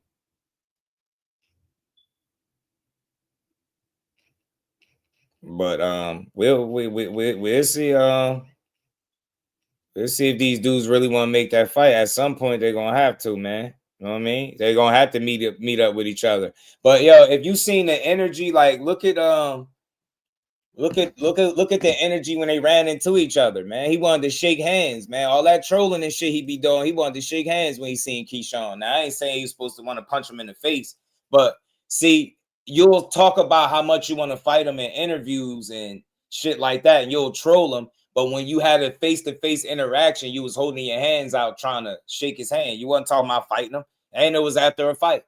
You get what I'm saying? Now, I'm pretty sure if it was Keyshawn Davis was doing all that trolling and talking, and then when he seen him, he go walk up to him and shake his hand and don't say nothing about the fight, y'all gonna say he fake and he ain't keeping the same energy. But I know what Andy Cruz is doing. He having fun. He got amateur wins over him, and he know that connecting his name to Keyshawn, it brings attention. There's a conversation there. There's history. So he plays into it, and rightfully so. I ain't mad at it, but this is the problem that I had with the Andy Cruz and Keyshawn Davis situation. Nobody behind the scenes is putting that fight together or even moving in that direction, right? And on top of that, that's not in his top list of priorities. You see, if he was aiming at Keyshawn, he would have moved in a different direction, going the IBF route. You see, when he see him, he ain't say nothing like, yo, what's up, when we gonna fight? He ain't even do the typical fighter shit, sign the contract, send the contract, talk to my people. He wanted to shake hands. He wasn't talking about fighting him, bro. And this is the biggest problem I had with that fight, with that conversation. We'll talk about Keyshawn losing to Andy Cruz as an amateur 4 times to the point where we don't even recognize what the hell Andy Cruz has done as a professional. That's a crime, bro. That's a crime. Tell me your favorite Andy Cruz win as a professional. Should it trip you out how many people don't even know what name? They don't even know who to throw out there. They'll just keep saying it. So that should let you know something about Keyshawn. Get what I'm saying? Because the mere mention of his name, it brings a light to the situation, right? Keyshawn. You get what I'm saying? You got people really thinking Keyshawn's scared of a guy that he fought 4 times. Make it make sense. Anybody that know anything about fighting, you ever fought somebody and had a fight with him more than once? Ain't no way you scared of somebody that you fought more than once, bro. In any capacity, on no level. You got in there once, twice, 3, 4 times, you'll get in there for a 5th time. You get me? That shit is crazy that they even think that somebody would be scared to fight each other. Mag 7, what it do? You get that tank for Shakur? Wishful thinking, Mag 7. I hope so.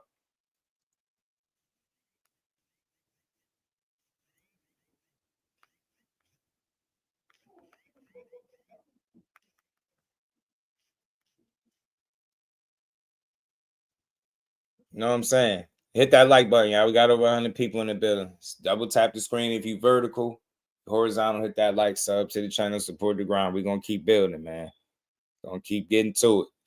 Say, guys beat Bud, Robisa, and Sean. Them Cubans, some professional amateurs. Nah, they kick ass, bro.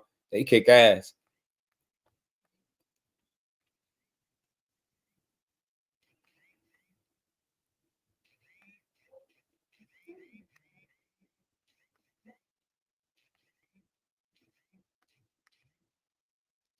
You know what I'm saying? Say, man, I said how was Tank scared of ropes when he fought him. Yeah, that was stupid. I always thought that was stupid. Mag 7. Tank ain't scared.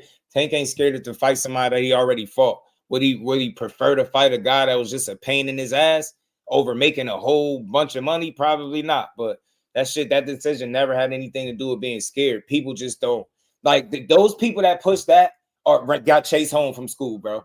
Telling you, when you say that grown men are scared to fight people that they already fought and scared to do something that they get paid to do, that's like saying you scared to go to work tomorrow and make money, right? You get what I'm saying? Wake up in the morning, go to work and make money. That's their work. They chose to do it, right? They're not gonna be scared to do this shit. You know what I'm saying? So I hate the scary narrative. That shit just not realistic. You know what I'm saying? But back to what I was saying, bro. The real fight fan in me is would always like to see.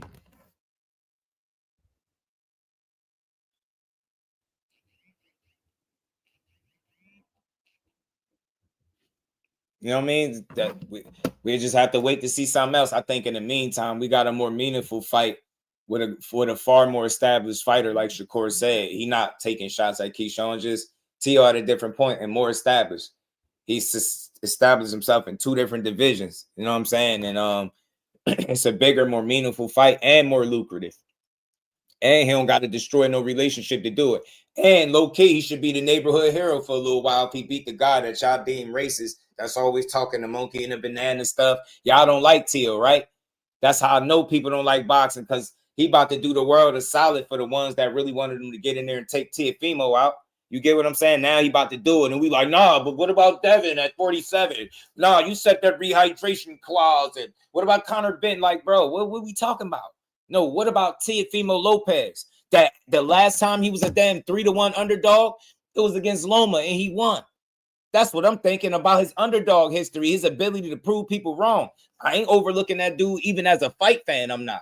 That's a real fight. Don't let nobody that don't like him because how he choose to promote himself or bring attention to himself, don't let none of that shit distract you from the fact that it does one of the most athletic and talented fighters in the sport. People don't like to tell you that. You know what I'm saying? But it is. That's what it is, man.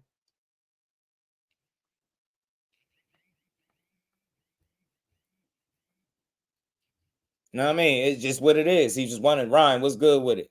So you don't have to be scared, not be as confident. And that's something different. Not confident is something different. No evidence, but people be pushing the scare narrative too much. And I just know that's not the reality. These grown men, it's not about being scared. It's about making, people take calculated risks. You get what I'm saying? Strategic, right? They prioritize different fights as opposed to others. It's a number of different things that lead into why guys picking the next fight. Like, for example, because we talking about it, Shakur and Tio is a perfect fight to make because that's the guy to fight, right? This is the dude that, you get me, that is established, got the accolades, right? That got the name. If you Shakur, you see the resume. What is his resume lacking? He got solid wins. If you know, you know. He got solid wins outside of Valdez and Herring. But what is he missing? That marquee, that name, right? The one. And look what he said. Ain't this one of the 4 kings? All right, then. Ain't this the? And look, what Showtime Sean Porter say? He said Teofimo Lopez is the best fighter at 140 pounds, bar none. That's the guy that he going after. Why are we tripping about all the small shit? You know what I'm saying? Sit back and enjoy this young man chase a 4 division champion and sit back and watch Tio try to give Shakur his first L how he said he wouldn't once upon a time. You get what I'm saying? I'm here for this shit. I want to see it. I want to see who's going to stand on business. Is Shakur going to show Tio that his levels between them two and like, yo, you ain't on my level? Or is Tio going to show him, look, not only am I the best fighter that you ever fought, I'm going to actually beat you being the best fighter you ever fought, right? Is Teofimo being the best fighter that Shakur Stevenson ever fought on paper, is that enough to get him to win, right?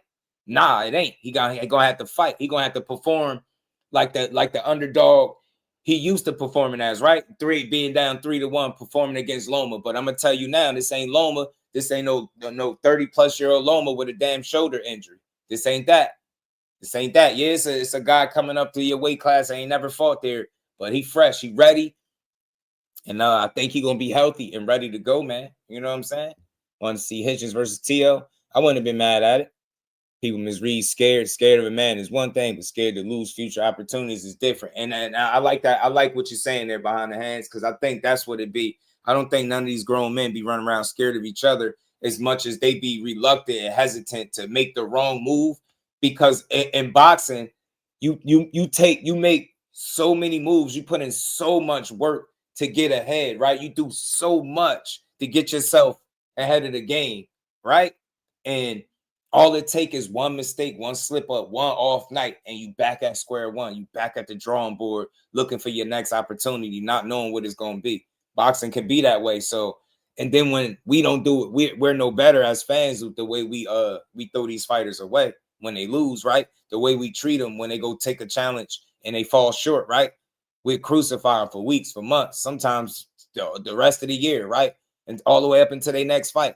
Even past their next fight, we'll still be talking about how they fell short once upon a time. So I said this before, to a degree, we to blame for some of the moves that these guys do decide to make and not make, and to a degree, right? Because of, I think, the scrutiny and the criticism, the blowback that comes with losing a fight in today's boxing. And if y'all don't believe me, think about it. When's the last time you seen somebody lose a fight, especially a name fighter, right? Lose a fight without being exposed, without somebody getting online and saying, yo, he got exposed, such and such got exposed. Like, you as a fighter, they can't even lose fights in today's boxing. It's like, he lost, it's over with, he washed. Think about it. You got people calling Cool Boy Steph a journeyman, a gatekeeper with 2 losses. It's wild. Get what I'm saying? Where the guy that beat him got more losses than he do, but he's not a gatekeeper. You gotta make it make sense, man. Like, boxing is a tough sport, man, and the critics is even tougher. And look, with social media, our voices is louder than we think. They resonate, man. These fighters see this shit. They're aware of the cyber attacks that take place when they go in the ring and lose. You know what I'm saying? Lose a fight. They get scrutinized to the end of time, bro. So just gotta be willing to build these guys up when they make the fights that we ask for. That's all I say. That's all I ask for. I mean, Shakur and Keyshawn not gonna be at the same weight class forever anyway. Yeah, I could see Keyshawn at 47 for sure. I could. You know what I'm saying? I could. If I'm weird, right? Saying the UFC champs lose all the time. Yeah, man. I don't get it, bro. Like, it's tough, Zoom. Like, we throw our fighters away. I don't know why. But I say this, man, most people don't really like boxing to that level, because if you're willing to tear a guy down just because he fell short on a big stage, it says a lot about you. Get what I'm saying? Like, I'm not saying don't criticize guys when they fall short. That's fine. That's the game. But again, it'd be the propaganda machine and the cyber slander attacks is to start going wild. Like, that shit shouldn't be part of it. That should not be part of the game. Attacking the fighters' losses is why nobody saw Shock being who he is. Facts behind the hands TV. That is a fact, my guy. That is an absolute fact, bro. Because he lost early and he was easy to overlook. And that's why I said, bro, it's funny that Cool Boy with less losses is a journeyman, but the guy that beat him is not, with more losses, right? It's crazy. Yeah, the cyber attacks on the net. That's the cyber attacks on the net where they, like, think about it. Once upon a time, like, we didn't have the access that we have to the fighters. Now, what we do with the access that we have to the fighters, we abuse it. I'm not saying get on nobody's platform or nobody's page and fan out, but like there's not enough respect amongst social media. Like all people do is talk crazy, like about guys that have really put hands on you. Like think about how many people talk crazy about Jake Paul that he had knocked out though. Think about how many civilians talk crazy. Jake ain't this, Jake ain't that. Jake could knock you out. Jake could knock you out. You get me? So like I said, we blurred the lines a long time ago and crossed them. And now we tend not to have no respect for the fighters that hold the sport to the highest standard. You got to think we go after the most successful guys and women in all of the sport and tear them down.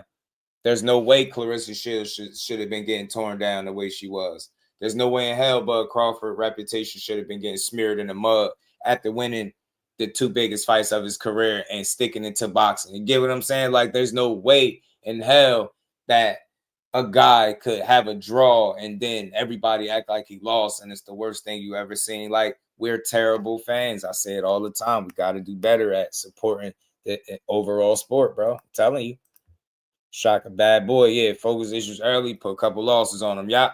And when he took that other foot and put it in the boxing, we seen what his results is. Shout out to Shocky Foster, a.k.a. Ocean Neat. You know what I mean? And behind the hands, that's his guy right there, man. Hit that like button, man. We got about 130 people in the building. Hit the like button, y'all. If y'all on the vertical live, yo, we got 29 likes, man. If y'all don't hit the like button, we got about 100 people, yo. Double tap the screen. It's free. It is free, y'all. Double tap the screen. But we're going to keep building, man. So we'll see, man. The Bash Brothers going to continue to piss the world off, man. I showed y'all the number of different clips from these guys. They in complete support of each other. And I've seen Big Baby Miller, Dirrell Big Baby Miller, talk about him not wanting to fight people that he's cool with and why he don't want to fight guys that he cool with. And he even got emotional talking about it. And I heard Zab say how him and Floyd will never be the same now because of, you know what I mean? They ain't cool. I mean, because they fought. So those are not two guys that's willing to damage their relationship over a bag, over $1. Because at the end of the day, if you don't stand for something, you'll fall for anything. That's the saying, right? Some people ain't willing to sell out for $1. You know what I'm saying? Some people ain't willing to sell out over $1.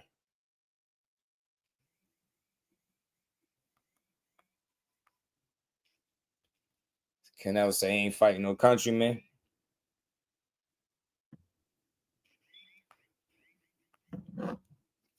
Yeah, man. I mean, look, it's a lot more people. Like, look, we could go all across the board. There's other people that got brothers, right? Or is they gonna ask Boots to sign the young fighter to fight the young fighter that he got signed, right? Or are they gonna ask Devin Haney to now fight Amari Jones, right? You get me? You gonna ask Tank to fight Scooter Davis, right? Because if don't stop at Shakur and Keyshawn, don't stop there. Nah, it's other brothers. It's other brothers in the sport. Y'all just not keeping the same energy, right? We're gonna ask Devin Haney when Amari Jones was over there in DHP. Was we asking them to fight each other or what? Shouldn't they fight? Right? They should fight each other, right? It ain't fake, ain't no brothers, right? It ain't fake brothers, right? They should fight each other. Get what I'm saying? Boots should fight Ish, right? The young fighter that he signed. He should fight him. No brothers in boxing. Fight him, right? Or are we only stopping at Keyshawn and Shakur? I'm just trying to figure it out. See how that worked? See how when you apply it all across boxing, you see how it looked? A little different, right? And then it's crazy because out of all the pairs that I just mentioned, there's only one pair that rock with each other at the absolute highest and lowest. And you know that, and it's documented. The rest of them, not so much. These is guys, they fake brothers, right? You know what I'm saying? What about the people that's on the internet? All these fake brothers and sisters we got on the internet. What's up with that, right? I don't stop me being, Boots gonna fight Tamir Smalls. We asking him to fight him or nah? I'm just trying to figure it out.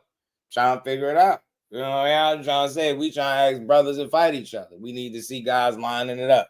Next, they're gonna be asking the Grandy twins to fight each other. Oh, y'all should fight each other, man. Ain't no brothers. In pride, what it do? What makes a bad decision? I have an off night.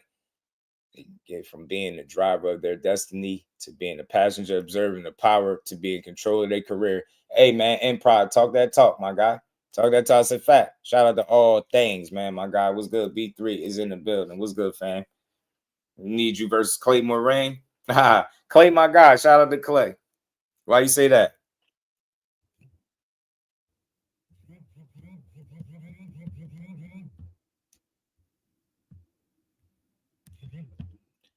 Shout out to my guy Claymore, Mike Kirkland, my brother. What's good with it, Mike? How you feeling? So look, like I said, man, it been brothers in boxing since the beginning of time. Yeah, sometimes brothers have put their friendship to the side to go make a bag, and I think when it's a real conversation and it becomes real, I think then you can see how people gonna react. But I think as long as something is just an ideal, I don't think that's enough to get two guys that been with each other through thick and thin to fight each other for the money when they basically like, no, we not putting on no show for y'all, and it's mutual. So I respect it, and we gonna move on, man.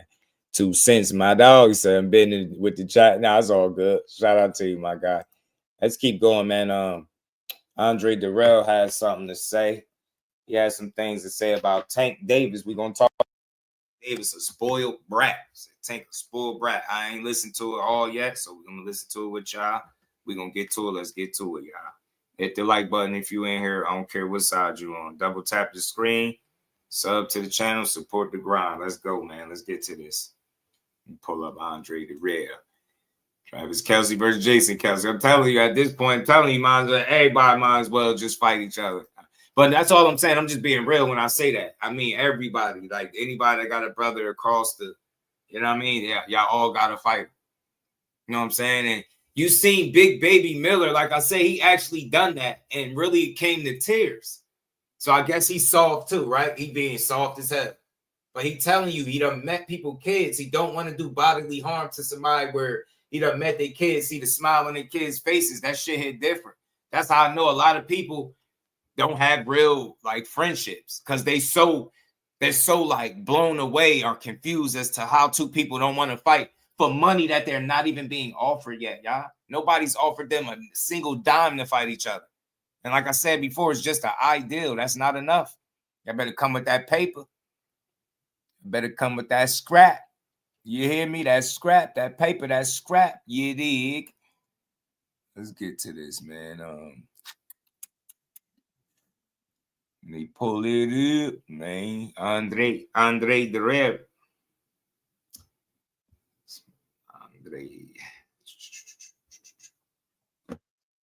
Where is this at? Hold on, y'all. Give me a second. Hit the like. Let's go. Let me get this. You know they're gonna come for Dre. They're gonna come for him. They're gonna come for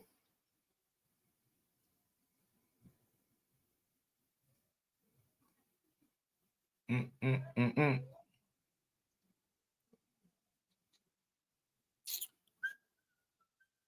Give me 1 second, child.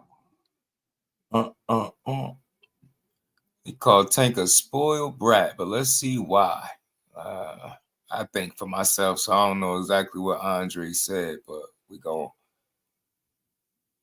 about to find out. All right, let's get it, y'all. Shout out to my brother, man, Mike Kirkland, man. Always support, man, for the grind. Put some color in chat. Here with Andre Dirrell, is it safe to say that?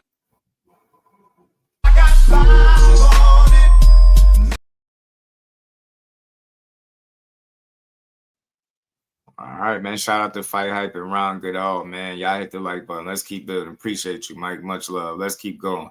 Let's see what he had to say, man. I don't know what his exact reasoning was. We can call this legitimate boxing talk. Would you say that's a fitting name for this? That's the name for the podcast that's on the way. So absolutely, Ron Goodall. Legitimate boxing talk. That's what I'm all about. Awesome. Before I get into everything, I know that, after your boxing career, which you've had an amazing amateur background, and and you went in and fought, the top guys, in your era, which fans still debate, on especially that Carl Froch fight. Right. So this is almost what I say, like your third chapter, the commentator analysis. What would you say? How would you describe this part after kicking so much ass? Man, listen, I love the sport of boxing. I'm head over heels for it, as a matter of fact, man. And so I always want to be in tune with it. Now I tried the boxing tutorial thing, but my creativity won't allow Yeah, me that to. was another one. Tank Davis versus Truck Simpson. Yeah, while we at it. You see, like when you start to really name stuff, it sounds crazy, right? When you just start telling people, yeah, fight this one, fight that one, fight them, fight them. Nah, ain't no brothers, ain't no brothers, ain't no putting nobody on. Nah, fight them all, right? Shit sounds stupid. Go past what works, right? So I'm not gonna put down little hoops and rings and cones for you to try it differently, right? I give you my method. I think you should go with that, and you'll learn enough from that. But so because that just kind of, you know, fell to the wayside. You know what I'm saying? I walked in the box. I always saw myself being a commentator, speaking boxing, and now having legitimate boxing talk as my channel. I'll be able to express my ideals and my thoughts and my opinions, you know, how I want to, legitimately. And that's what I want people to stick to and understand. Everything I say, regardless of how brash, how heavy, how light, you know what I'm saying, how articulate, I'm gonna still give you the news you can use. It's gonna come from facts and facts only. That's all I care about in this sport.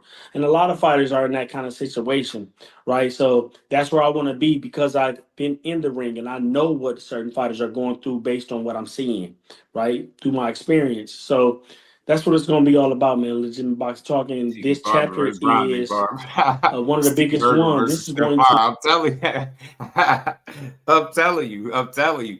Clark Kent versus Superman. I'm telling you. Next, we're going to be asking David Banner to fight the Incredible Hulk. I'm telling you.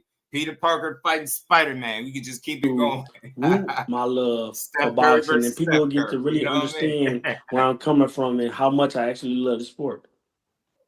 You know, when you created your YouTube channel, which I know that it's at Andre.Dirrell, Yeah. your ultimate goal is Shout out to to B not More. just Bernard, what's good, kick fam? game, but also talk about Bernard, what it do? modern boxers, right? Can Boxers you that see me are, still? yeah. Okay, Hold on. good. Okay. Real quick, he was joking about that, Jamal, man. He already made it clear he was just talking shit. He was just talking shit. The phone ringing. And you gotta think, bro. Everybody's not a boxing historian, right? You might be well aware of how good that guy was back in the day, how good you thought he was. But Shakur, true enough, he only said what some people be saying behind the scenes. Everybody don't think those guys from back in the day was the best fighters ever, right? They'll go off of somebody that they seen. Like, think about it. Think about a fighter that you've seen from maybe the ground up throughout his whole career, as opposed to one that you had to like go research and look up.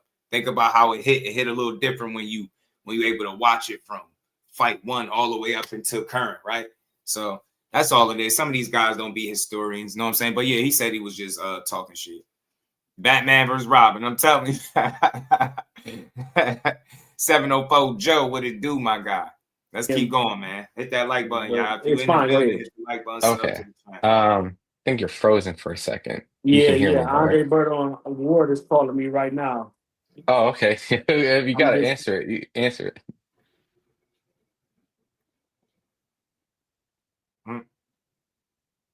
Goku versus Kakarot. I'm telling you. Shout out to Ron Goodall, man. He always talking to doing Ward. great work. Telling him I'm leaving, but go ahead. Sorry. No, you're good. You're good. I mean, that's a more Batman important and call. Right? Robin. Not That's a. really, man. We just be jabber jawing on there, bro. Trust me. I mean, that has to be the most legitimate boxing talk, right? All three, Absolutely. right? Absolutely. We go in, man. We go in on fighters. Shador versus Shiloh. We speak our piece. Drake kind of appears in our mind, I'm telling Ward, you. right? And want to know our thoughts for his podcast. And we give him the Method news, but Man then versus we Red Man. always extend it, We just say how we breaking feel up about certain rap groups situations there. today. But the conversations are heavy, they're fun, you know what I'm saying? Sometimes funny, man. You know, we'll be on there for hours, man. We'll be sitting on the phone just talking. You know what I'm Hey, man, saying? y'all hit the Boxing. like button. We got over I 100 mean, people I on know a lot both of people have sides. If you boxing like that, chats and boxing, Mhm. text groups and run the stuff, but that likes must up, y'all. be It's like the grateful. ultimate, with all you guys in there. I mean, so much game, Absolutely. right? Absolutely. Especially Right when we're versus asking each Cole. other You know, you questions. feel That me, way we get Blade? it from three perspectives, three great perspectives, man. So I think that's just important, man. It's imperative as well, man, to boxing knowledge because, man, let me tell you like this, man. When it comes to boxers in the sport, right, we don't study it like y'all do we only study our weight class. We only worry about the fighters we got to worry about. Other than that, we turn the TV off. Boxing is really obsolete to us. I didn't care about boxing talk, what fighter was doing another weight class. It was not my concern. I was worried about my next opponent or the ones in line that I could potentially face. So I ain't have a lot of knowledge on who was doing what, who was where, what position, what ranking, pound for pound. Care nothing. We don't care. You know, we got to worry about the lineup that's Magic you know a versus threat to EJ. us. That's so that's all we usually did. That's what we worried about, man. So now it's different now. So Well, that's and I guess kind of what I was before you got your call was that your YouTube channel is also going to be instrumental to the fighters that are fighting now, like the current fighters that you said that you didn't really worry about or look at, but now you want to kick game, kick knowledge, you know, share some of your experience, even if they don't take it, but a place where you'll be able to speak directly to these fighters and everyone, right? the important thing is this: no matter how I say it, when the fighter I'm speaking on sees it, because he will eventually, Butcher right? was He'll good see. I on don't know when, but he'll see it, right? He takes from it. He'll be able to learn from it. I'm learning how to pull back, you know what I'm saying? Say more, you know what I'm saying? Say what's important. You know, as we go, I'm learning, I'm learning this thing. But the important thing is for them to just catch what I'm saying, right? Because here's the thing, I know when you're trying to pull a fast one on me. So all this weight clause and kind of stuff, all of this extra bread, you know what I'm saying? You want to get this amount. I know when you faking the funk, you just trying to find a way out of a situation, you know what I'm saying? Or how you trying to cover up a situation. I see all. And if I'm wrong, then all right, I will admit to being wrong, right? I'll never say more than I have to. I'll never put out more, or I'll never exaggerate it to the point to where it's just like, oh, that dude, man, he heartless, he out cold, because that's not who I am, right? But when you faking the funk, I'm gonna call you out, and that's the thing too, man. So I think it's important for me to show the fans what's really happening in certain situations, man. For instance. And this was always the thing for me, this Tank situation. You know what I'm saying? Like I hate to put him on the forefront, but I'm kind of confused with Tank at this point. Hell of a fighter. He did wonderful things in his career, continuing to exceed expectations, right? But now he's being thrown into the fire. Now fans are calling him out on his funk, right? So the stank on Tank is what I like to say. The stank on Tank is very relevant right now, and he's showing it. He's almost acting like a spoil you brat, right? Tank, he can fight Shakur. He can fight Keyshawn. He can fight any one of these big names out there. But having an excuse for reasons why you not, bro, that's throwing curveballs, bro. And listen, the batter sees every one of those, right? So he gonna know which one to swing at and which ones not to. You ain't getting it past the ones who really know, right? And no matter how hardcore he think he is, man, he faking the funk. And bro, it just starts. It's time to start standing on business, man. You too good, right? If you happen to have to come across a loss, maybe you'll learn something from it, man. But you need to step in the ring and start taking chances, because at this point, Shakur fought who he needed to fight. Now what's the hold up? You know what I'm saying? I think that's a great matchup. I'd love to see it. The rematch with Roach, bro. We don't got no excuse now. We need to make that fight happen. Why ain't that fight happening next? You know what I'm saying? It's like he finds a reason, and my biggest problem with him finding a reason is his fans back him up, right? They gonna ride for who they ride for. So whatever Tank says, it goes. That just ain't flying, man. It's like you the man. You going through a little criticism. Let it build you. Step in the ring, face one of these cats, man. Well, if you lose, you lose. You still the man, bro. You're going to get your respect. But if he leaves out right now, if he leaves the game, which I feel like he's going to do, if he leaves the game right now, it's going to be because he's a spoil you brat. But the truth is he probably is tired of it. He probably is tired of the game. His mental probably is a little messed up, man. See, that's why I try to let this play through, because I know people wasn't going to agree with his assessment. But Just like anybody, just like me, anybody, we all got these opinions, right? But he still, through his criticism, he's able to identify and highlight how it could be his mental as well. So you know how draining the game could be, but that's just probably his personal feelings, like he being a spoiled brat. I won't say he being a spoiled brat. I mean, but I do think you can become comfortable when you having it your way, when you've been treated a certain way and it's no longer that. And then with the way the game changing, he's spoken on that as well. So it could be a number of things. Mental, to me, if he used to walk away now, it would be more off of his mental than him being spoiled. To me, that's just my personal opinion. I would think it would be a combination of all the things that led up, like the last couple of press conferences, the fallout of the fight. You know what I mean? Just the business changing, right? And him seemingly being turned off by it, right? I would think it would be more of his mental, especially with a guy talking about therapy and getting away for a while, being by himself. I would think it was that before I would say he being spoiled. But I get it. Dre, as a fighter, he's just being a little tougher on him. That's all. And just due to life, on top of dealing with the people of boxing. But the truth is, he probably is tired of it. He probably is tired of the game. His mental probably is a little messed up, man, just due to life, on top of dealing with the people of boxing. Everybody has a voice now. You could have been just a common fan, but when YouTube came around, now you're a fan who can express your and now you're an analyst, right? So if anybody is going against popular opinion or a fighter who really can't stand criticism, which I'm assuming that this is what it is, then I lost train of thought, but it don't matter. You know what I'm saying? All I want from Tank is just to stand on who he is, which is an undefeated world champion, a dangerous, vicious, mean opposition, man. So stand on that. Get in the ring with these cats, man, and end your career in notable fashion. Well, what do you think about, because there's room? That's not too bad when he get to saying what he's saying, because he only saying what we all been saying. He just want to see the fights, and I think part of wanting to see it, knowing what this guy is capable of, because you watched him through the years, so you got this notion that he can compete in any of these fights. You just want to see him want the same things for himself, right? But like he alluded to, you just never know when it's enough, right? And mentally, when you done and when you tired, when you need a break.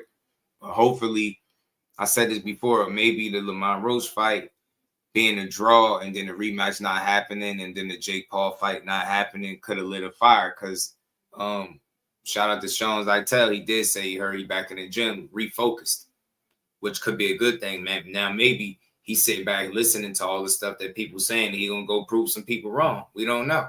I'm hearing little talks about a possible Pitbull Cruz rematch. I seen somebody throw out O'Shaquie Foster out there as a potential opponent.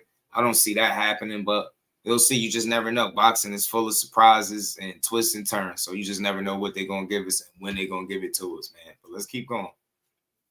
Rumors and talks that potentially he was looking at the winner of Lamont and Pitbull, and obviously that fight ended in a draw. So he kind of uttered a little bit on Twitter that he was maybe talking, Cruz. He was talking crazy. He started talking crazy.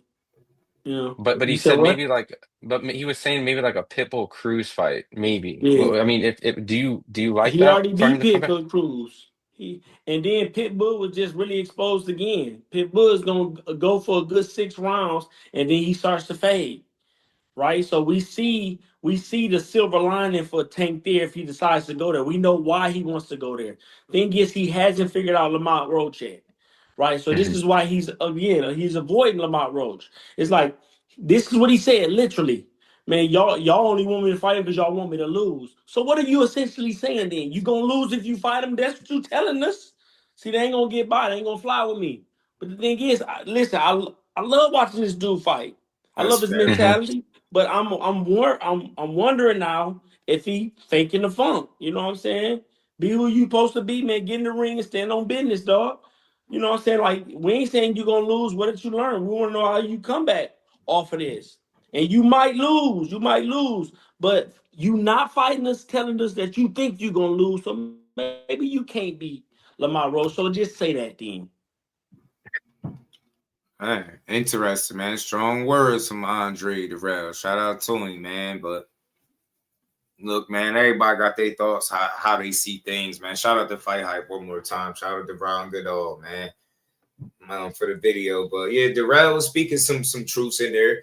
Probably some harsh truths depending on what side of the coin you on or you know what I mean. But man, you know, I expect fighters to be tough on other fighters, and that's how I look at it. I don't think that was a personal like attack.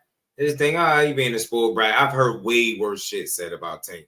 So to me, if this piece was sitting around like dissing him and tearing him down, he would have said a lot more than that. Nah, he didn't. He didn't go there. He just like, bro, this dude is bad. You know what I'm saying? Go stand on business. Be the guy that you are. You know, the vicious puncher. Like you a bad dude, basically. Like fight these guys. I know you could fight. You could win. You could lose, but you could win. You could win these fights too. But just fight them. We gonna respect it. Win, lose, or draw. We just want to see you win the fights, and that's all. You know what I'm saying? I get it. People like, I call him a baby or being a crybaby or whatever the case. You know what I mean? He could be a little, you know, frustrated. Think about it. When you've been treated a certain way for so long and this shit changed, would you have an issue with it too? I mean, after all, it ain't like you don't fulfill your end of the bargain. You always win, right? So then there's that, you know? I'm brutally honest with no hate. Yeah, it wasn't no hate. That wasn't no hate. You know what I mean? Shout out to Ali. What's good with it, fam? Shout out to you.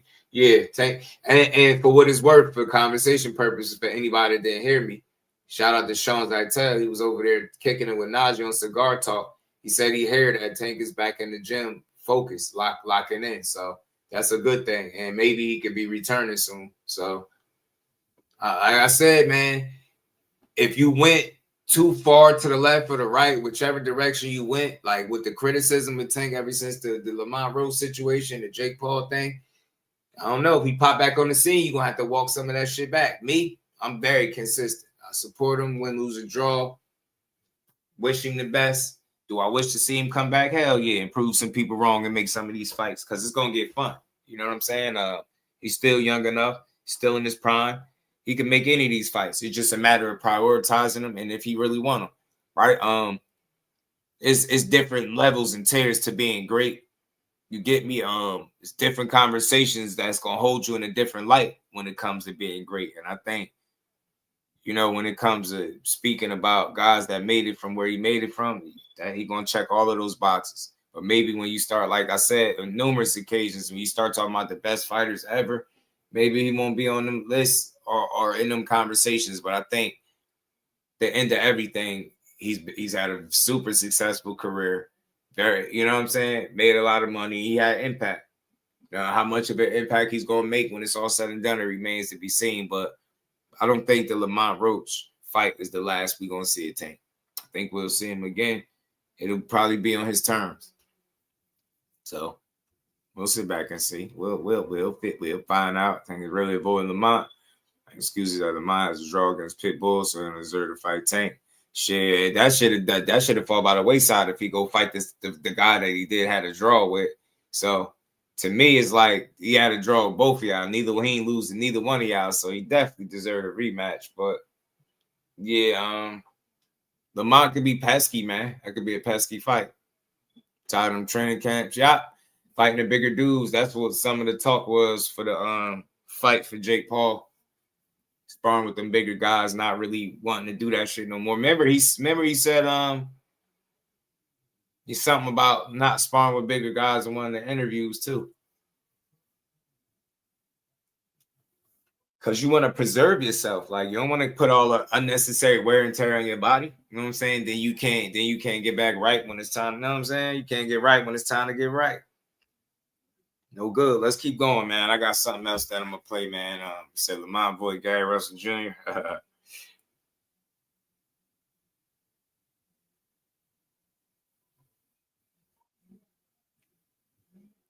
Lamont, I don't think Lamont avoiding nobody. I think him fighting Tank, being willing to rematch him, and then being willing to fight a Shakur. I don't think Lamont avoided nobody. I think it's just a matter of the opportunity.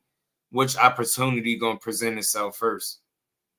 You get what I'm saying? If you Lamont Roach, right? Of course, you got to heal that hand and see what the next best move is. Pitbull was kind of talking like he don't want to rematch him or nothing. So, nah, man. To me, I think people prioritize. Like, think about it. If I done something once already, like, I didn't lose to that guy. I don't have to fight him again. But for the public, they want it again. So it'll come down to if Tank want to give the fans something that they want to see, or do he want to do what he gonna do? And the way he been talking, I wouldn't be surprised if he do what's best for him or what he want to do. He said Tank don't love it. I wouldn't be surprised if he did. It ain't been seeming like it lately. Standoffish, even the way he was looking at Jake Paul standing facing off with him, he was just looking at him like, look at this big goofy dude. You know what I'm saying? Gary Russell Jr., OT looking bad in the city. James talk, Tank avoiding Russell Jr. too. Yeah, but Gary, Lamont not avoiding nobody. He just fought one of the most dangerous fighters that he could fight in Tank. The fact of the matter is, we be putting together fights that the business of boxing not putting together, man. They know Lamont Roach ain't ducking no Gary. They know that.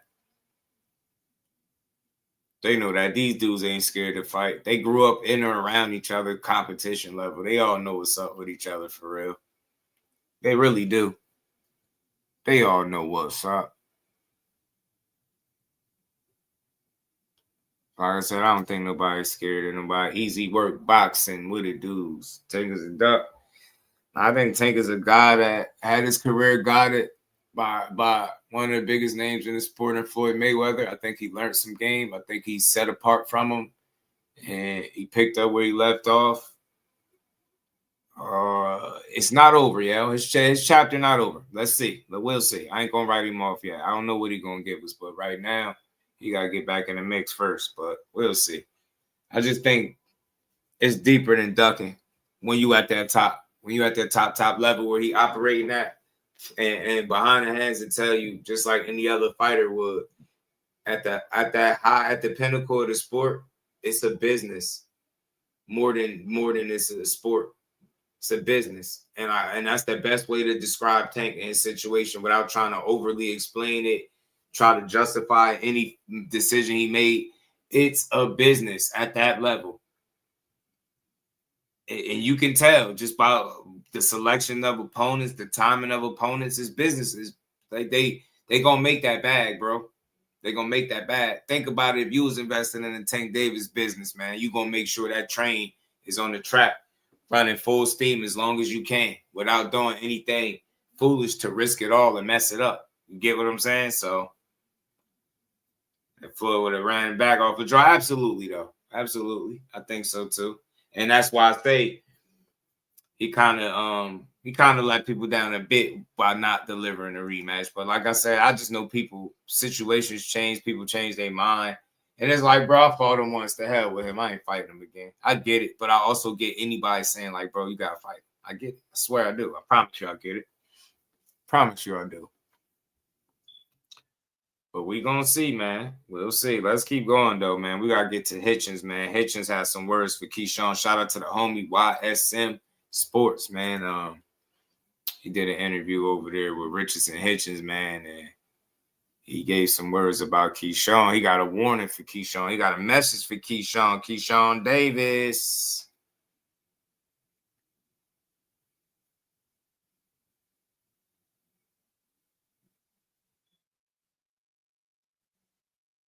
Keyshawn Davis, where you at? Hitchens is on your helmet. Hitchens is on time, man. I said, okay, Hitch. You want that smoke with Keyshawn? That'd be a fun fight if it could happen. And the Castillo, Mayorga wasn't big names. We expect January 31st. Sharp, extremely sharp, extremely Shout out to YSM. And very little mistakes. Okay. All right, so I already got to ask you. The viral back and forth, you and Keyshawn Davis, it was a fight that looked like that we might get, but it's a fight that looked like we won't get later. Right. What'd you think of y'all interaction? I felt like, he came up to me and started talking, and I just was, I just matched energy, and my energy, I just gave him the energy that I was feeling. Like I said, it's a fight that I definitely want in the future. It's a big fight. I believe it's a huge fight. The money that I wanted, they wasn't trying to bring to the table. The money that he wanted, that I heard, they wasn't trying to bring to the table. And I feel like the numbers we was asking for was really chump change for the type of fight it could be. He's not even a champion yet, and I feel like if he do go out there and if he do get a title and it could be a unification fight, it'll bring that much more money to the table. The way it's looking right now with the way the chessboard is looking and the playing field, the playing field is looking, Shakur will go up there and fight Teofimo. If everything happens and Shakur is successful, Shakur will vacate the 140 belt, and I think Tito McCarter will be the next guy in line for the WBO belt. And I think Keyshawn is number 1 or something for the WBO belt. So maybe them two could match up, and after that, me and Keyshawn could go out there and unify in 2026. Man, I ain't mad at that. That sounds like a good plan, man. A perfect world. But main thing I think for Keyshawn is just getting back in the swing of things. And I'm telling you, hey, Blaze, that's something that we don't consider at all when we be saying who we want to see guys fight. We expect guys to go say, yeah, I'm going to just go fight the most dangerous guy every time. Now, dudes be saying what fight that they can make that makes sense, makes dollars, and it keeps the gravy train rolling, right? And I think along with those fights, every now and then you're going to get a risky one. You're going to get a dangerous fight. You're going to get a 50-50, type fight. But for the most part, dudes are trying to navigate their careers, put themselves in position to continue to get wins. It's not just about fighting the most dangerous guys. It's about making the best move for you at that time. And it's not always in the best interest of the fighter to go after the most dangerous guy, depending on the timing or availability of said opponent, right? So shit just got to make sense. And at that, again, man, when you playing with that kind of money, man, it's a lot of shit that got to go right to get these cards and these fights over the hump. You see how quick Keyshawn and Hitchens fight wasn't a thing because of guys can't get the money that they're looking for. You know what I'm saying? Dudes know that that's a risky fight early, so they're going to want to be compensated for it. Shout out to Lewis, man. Mikado versus Keyshawn, it'd be a good one. It'd be a good one. You already know, Blaze. Let's keep going, man. Is that when we talk about with the business of boxing, that fight makes more sense for it to be a unification? Yeah, it brings that much more money for it to be a unification. He's been out the ring for a minute. I think he's been out the ring for now almost a year. Yeah. So coming. Gotta keep them lights rolling. Gotta keep the lights on. Gotta keep the money rolling. And like I said, it's a real conversation. Surface level shit is just thinking everybody's scared and ducking. But a lot of this shit is trying to establish longevity in the sport where your prime years are not that long. Your window is not that long. So when you win it, you want to preserve some of your prime years to a degree. You want to take fights that might not be the toughest on you, but that's going to make you money, grow your profile a bit, move you to that next level, bump you up, just the notch, that next notch. And I'm just realizing that more and more as I continue to watch it and listen.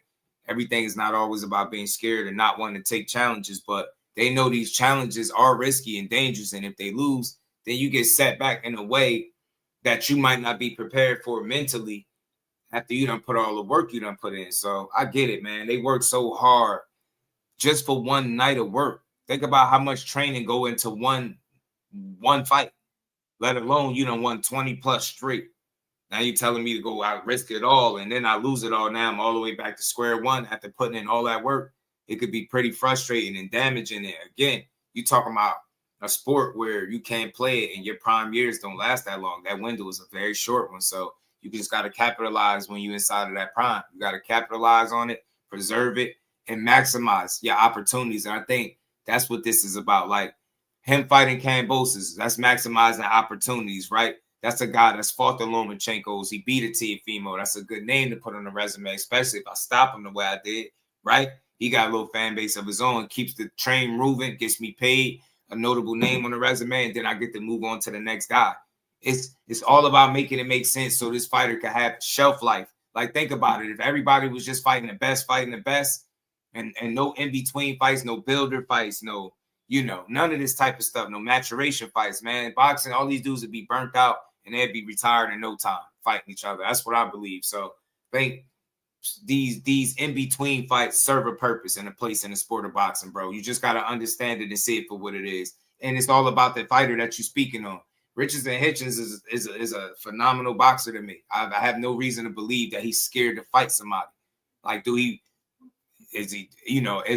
probably weigh his options like any other fighter to see what make more sense for him to do versus, any other move? Yes. But I don't get a scary guy. When I look at Keyshawn, I don't see scary. When I look at, the Frank Martins, the Tank Davis, Shakurs, the Devins, I don't see scary. I see smart. I see skillful. I see talent. I see some of the best fighters in the world with these guys that we talk about. But with them, it just goes to show you situations and things have to make sense. The reason you won't be getting a Keyshawn or Richardson Hitchens, they saying the money that they're asking for was too much right now.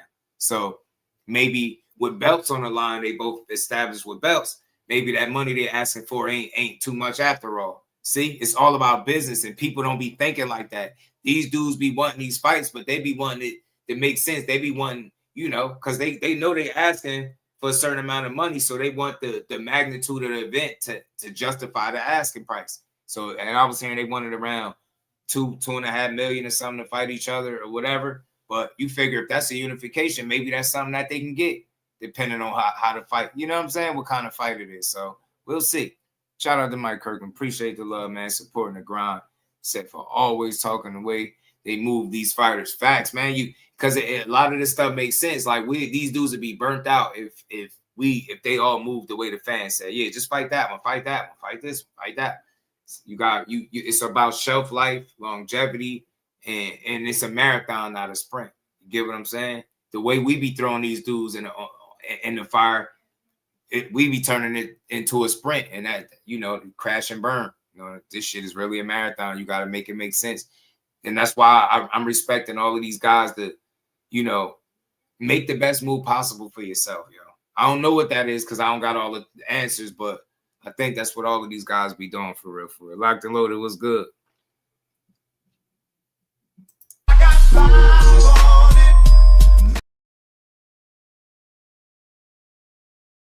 Shout out to my brother Mike Kirkland, man. Appreciate the love, homie. Let's get back to it. Let's keep going.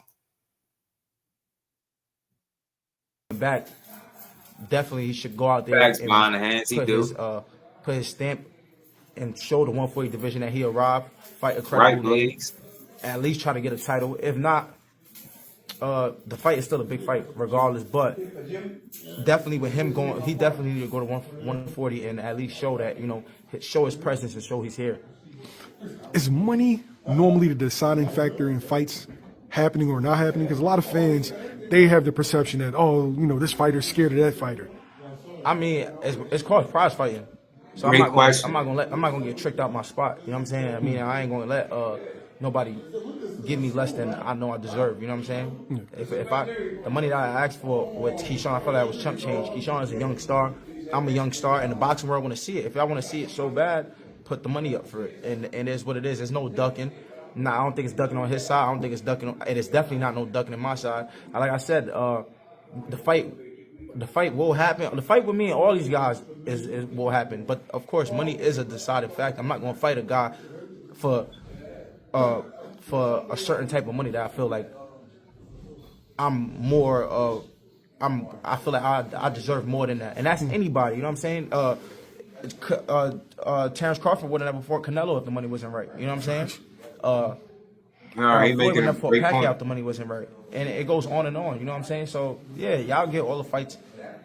The boxing world will get all the fights that they want, but fighters got to make sure when we go out there and risk our lives that we getting compensated and we getting treated fairly.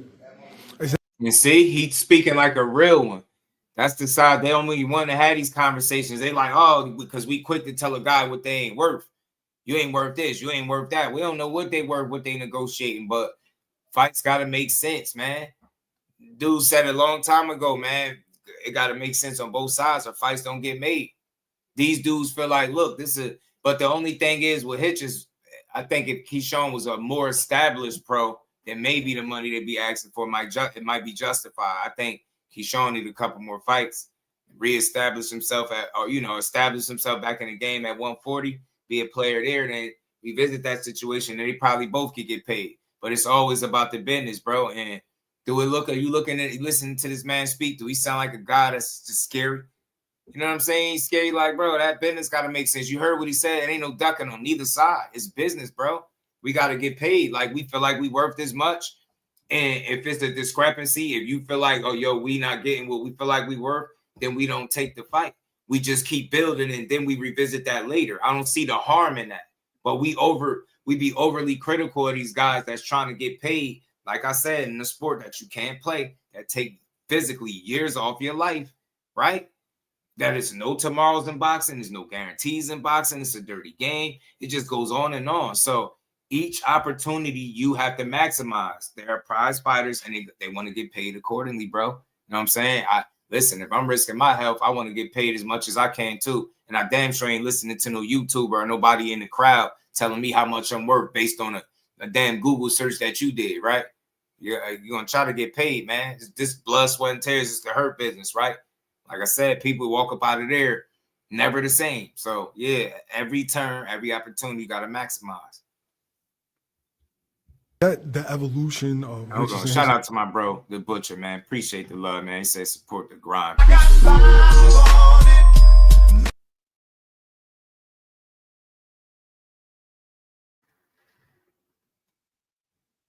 It's not just as a fighter, but just as a man and as a businessman. Understand. Top guys should fight 4 times a year, even if 2 of them average level opponents. That's not really ideal for them to fight 4 times a year, especially if you're talking about top guys. Like, fighters will tell you themselves, because again, you're fighting top competition. Get what I'm saying? You're probably not gonna make it in there 4 times a year. You know what I'm saying? Maybe 3, and that'd be a stretch. But I'm hearing guys lobbying for fighting 2 times a year, especially when you at that elite level or the top level. You get what I'm saying? Think about it. Terrence Crawford been fighting championship fights since 2014. All the way up until now. His whole entire welterweight run was all championship fights, all knockouts. Shit is crazy when you think about it. Like, these dudes be putting in a lot of work. You know what I'm saying? And that's why you will see a guy like Crawford fight once or twice a year. That's why, because he at the highest level. And it's about preserving your body the older you get. You know what I'm saying? You're not that same spring chicken, so you can't just go out there 3-4 times a year. It's not ideal. Like, you'll hear it directly from fighters. I spoke to enough fighters. Dudes be talking 2 times a year, 3 times a year. It'd be a stretch, and an ideal, perfect year 3 times. But for the most part, especially if you're at that top level, 2 meaningful fights, you get you some meaningful fights in. You ain't looking to fight 3-4 times unless you in that prospect stage where you still building yourself. You know what I'm saying? Because it's not likely that. Like, think about it. Name me any top guy that you see fight 4 times a year. Name me one. Name me one. Of course, top guy that's like fighting I 4 said, times a year. I took fights in the past that I wasn't. And think about how much they get paid too.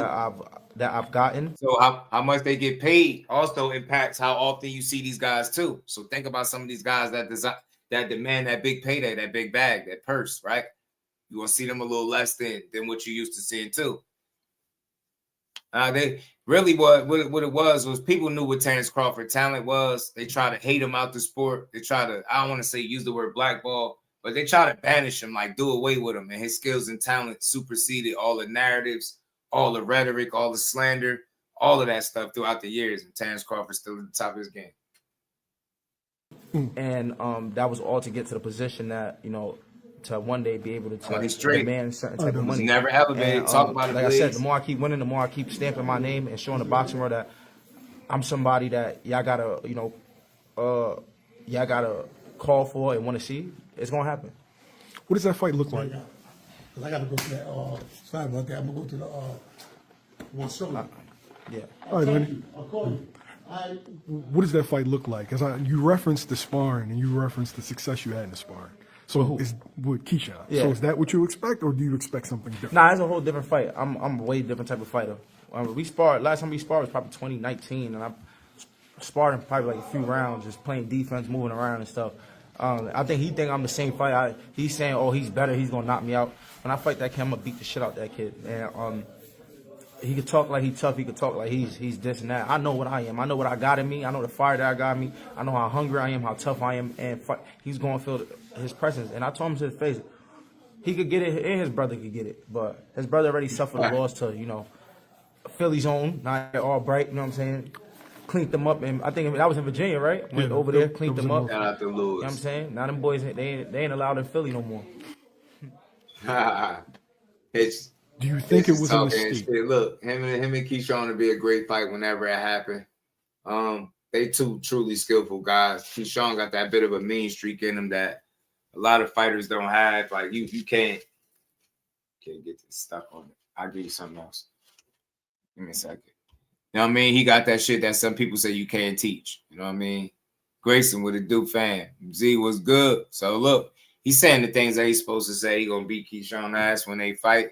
Told him his brother could get it too. Look, Hitchens is a phenomenal boxer, very skillful guy. Not gonna be easy for nobody to beat because he knows his way around the boxing ring. He know what he's doing in there. And he know what he's capable of. He understands himself and what he brings to the table as a fighter, as a competitor. That only makes him even better overall to me. I like Hitchens, man. Like, a lot of times we get mad at these fighters for speaking how the contemporary is going to speak about them when asked, right? He only saying what he's supposed to say, man. You know what I mean? Him and Keyshawn Davis will be a great fight. That's them 50-50 type matchups that we look forward to. You got this guy, a pure boxer, long-ass arms. You got a boxer puncher in Keyshawn with that temperament. You got that switch. Man, it'll be a great fight. Contrasting styles, man. I think they'll match good. It'll be a hell of a chess match. That attempting to fight you, you're all 4-year, you know, moving up to 140. Do you think that would have been a mistake if they would have made that fight? Nah, it ain't no mistake. He believe in himself. But ain't no mistake.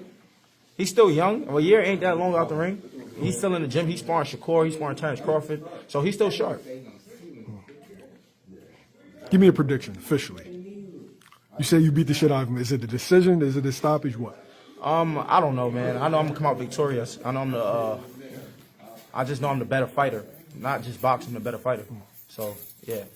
Happen next year. You say you're better fighter. Next year. I know some people would probably argue that about him being a better fighter than Keyshawn because of the temperament of both fighters. Hitchens is more of the boxer, defense first, safety first. Keyshawn Davis, while maintaining his defensive responsibility, he's aggressive. He know how to go through the gears. He know when to turn it up, and he know how to go get you. You know, it's a really good fight if it happens, bro. I know both guys supposed to feel exactly how they feel. He's supposed to feel like he's gonna beat Keyshawn. Keyshawn's supposed to feel like he's gonna beat him.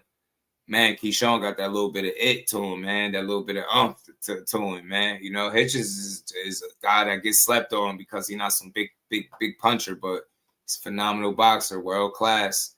Very skillful guy, hell of a jab, right hand, good body shots, always in position, good balance, footwork. It's a lot that these guys both can do. It's not a lot that either guy can't do in the ring. It's just a matter of what level can they do it at against one another. And that's what makes the fight intriguing and worth watching. So hopefully there's something that happens at 140 or 47. Either or, I'm all in. It's the first quarter this year. Sweat of my life. Because the numbers you didn't ask for, you didn't get your numbers, I didn't get my numbers. You don't know what I got. I'm saying, man. Gang. We doing this. You see how you trying to talk for me like I'm some. Slow down, gang. So why is all this coming out?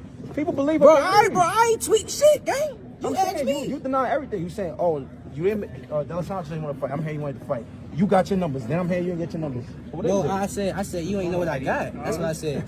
Your man right here. Just come for a little bit of security. You want to make it happen though? 2026. 2026? Oh, yeah. You talking about first quarter 2026? I'm like, well, what the fuck is it? Sir Senior with it do, my guy. You the champ. You the champ. You want that? You the champ. Make it happen. Win. You're not temper though. Having a temper in boxing can get you beat up. I said temperament. Keyshawn's temperament. Like he want to beat you up. He want to put hands on you, right? He don't pussyfoot when he get in there. He get in there and he try to hurt you. You know what I mean? But he do it in a very strategic, surgical way. You know, he's very smart. His approach to the game, like I say, he take his time. He patient, really good eyes, reflexes, defensively responsible. He got a lot of tools in that bag, man. He can get busy. That's why I say this is one of the fights. Yeah, may the best man win is one of them fights where it's like Boxing wins when we get guys of this caliber of fighters fighting each other. The only thing Keyshawn is lacking is more fights, but he already showed you about 13 fights that he's on his level. Already shown you that he could be world champion. You know what I mean? Very early. You know what I mean? First opportunity, made the most of it. So can't wait to see him pick up at where he left off at 40. No, win next year. It don't matter when I'm available. I gotta fight. March. I gotta fight. Oh, no, hold on. I'll say this. Do you want to make it happen, though? Don't ask me, do you want to make it happen? There were talks about this fight for January 31st. This is a big fight, big money fight that can stand on its own. But, you know, that's respect. Hitchens is looking a bit big. He looks. He might be too big for you at one point. He want me to get all hype. You little bit. I'm not that no more. I ain't that no more. It's gonna sell itself. He might be a bit big for you. And he said, well, he said. Yeah, I truly think though, if they'd have got their money, I think they would have fought each other, bro. And it's the interesting thing about this situation is both guys wanted money and neither guys was really able to get it. Because that's what Richardson was saying. Yo, I ain't get my numbers, you ain't get your numbers. Like, we ain't get what we was asking for. So that's why the fight didn't happen. It wasn't us being scared of each other now like that. Come my hometown. I said that. I said I'll come over there. 100%. Because he know I'm going to sell out. It's just going to sell out. The celebrities and everybody going to be there. We'll do it in New York. We'll do it in New York. You got a name, bro. But I saw Keyshawn has shown the ability to be able to sell in Norfolk. He definitely did. He brought him out, so he definitely showed that. Limos. It don't matter off of me. He came off fighting me. People thought he beat me. My fault. Can you get that? No, hold up. This your speak, eh? Hold up. People thought he sold out when people thought he beat me. You gotta remember that, right? That's why. All right. So it's all because of you. Of course. My name has to do with it. Well, you know I went to the Olympics. Nobody ever knew. I got you. You know, I went to the Olympics. I traveled all the world. That don't mean nothing. Listen. I came into the professional game with a fan base. So why Andy Cruz ain't selling out? Who the fuck beat you 3 times? Bro, that's Andy. That ain't me. Bringing up the Olympics. That ain't me. I'm talking about my fan base. How I sell. That's why. How I sell. I came in here with a fan base. Who cares? No, it can't kill. How does the fight play out? I'm knocking him out. Imagine that. I was beating you up since you was a kid. Whoa. I didn't know about this. I told you this. What happened as a kid? First time I sparred Keyshawn, I told Keyshawn, I told Shakur, he's a little pup. We sparred, I beat him up in light region. That's funny as hell, bro. Keyshawn, respond. Keyshawn, what was that? Keyshawn, true? Yeah, it's true. He been whipping my ass since a little kid. I'm saying, yeah, that's true. And then after you came up and started beating me up, right? That's what you said to ESPN. Let me tell you what it is. Nobody want to go to Norfolk. Coming to Alexandria, started training with me and Shakur. What happened? You remember that? What? Remember how every time we used to spar? Bro, I sparred you like twice. I think it'd be dope though, Jay, because he at least shown the ability to draw a crowd there, Keyshawn, and be able to sell out. You don't know. It's a little bit of an unknown with Hitchens, right? I mean, he's supposed to be from Newark. I would love to see him get some type of homecoming fight and see if the people come out and support him, man. Because I hear they rock with Africa out there in the city, man. So I definitely rock with him. I feel like if you got a fighter that represents this city and you putting on, you should get behind him. So yeah, people that Norfolk definitely got behind Keyshawn Davis in a big way. So he got some ground to make up for, man. He got a lot of people rocking with him and depending on him, man. That you paid being stagnant doesn't. Yeah, true, Marco. True. Every time we used to spar, I used to talk friendly. We was friends. You were near Virginia, right? I used to talk shit to him. Yeah, I'm gonna fuck you up today. We was friends. We was friendly talk. I used to push up on you like that. And then when we used to spar, who would always be in your corner? Your best friend, Shakur. Africa, get on his ass. Get on. Don't worry about him talking to you. Why the fuck every time we spar, Shakur gotta hype you up, man? Yo, another question. Yo, why you said I was scared to spar you? If I'm sparring, he ain't deny that shit though. No, I'm not. One thing he denied though. I'm letting you talk. Pete. I'm letting you talk. But he been fucking me up his spar though. Deny what? You dumb. Keyshawn beating me up. I never said I beat you up. No, he said I never said that. He said no. This is why I'm saying facts. He's saying some bullshit. When I was sparring Shakur endless, and Shakur's better than him. So why the fuck would I have to? Shakur would have to hype me up to spar a guy he's better than me. I'm sparring Shakur endless round. That makes sense. So I was scared to spar you. You was like hurting me or something. I never said you was scared. But you said Shakur had to amp me up. You said Shakur had to be like, yo, get in the ring with the king. Bro, I'm gonna say it again. That's what you said. I'm saying right now is facts. But I'm saying why Why did Shakur have to You gotta go and ask Shakur. But what was you doing to me that made me so hesitant? What the fuck was I doing to you? I don't know. Like, hey, at the end of the day, we're gonna fight next year, right? Because he's the champ. Because he's the champ.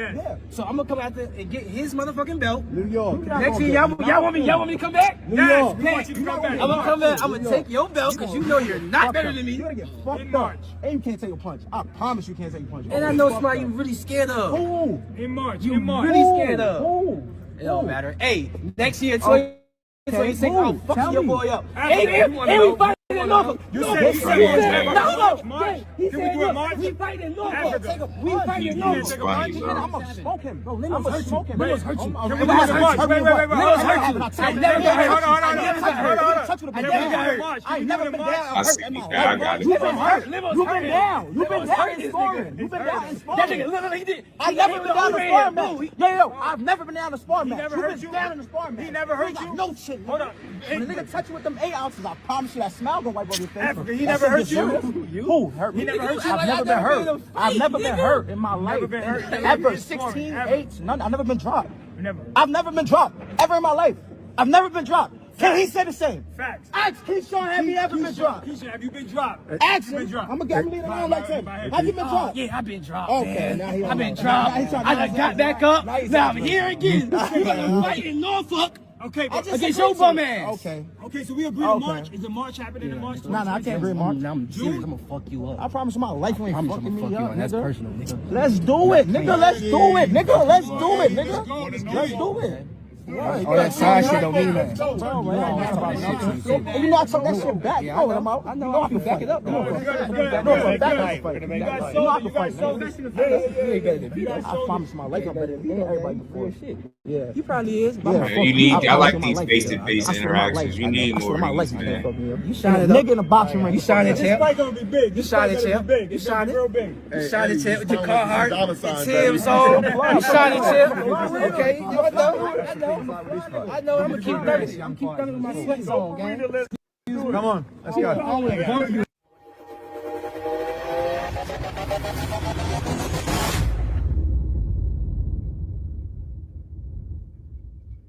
Shout out to the homie YSM, man.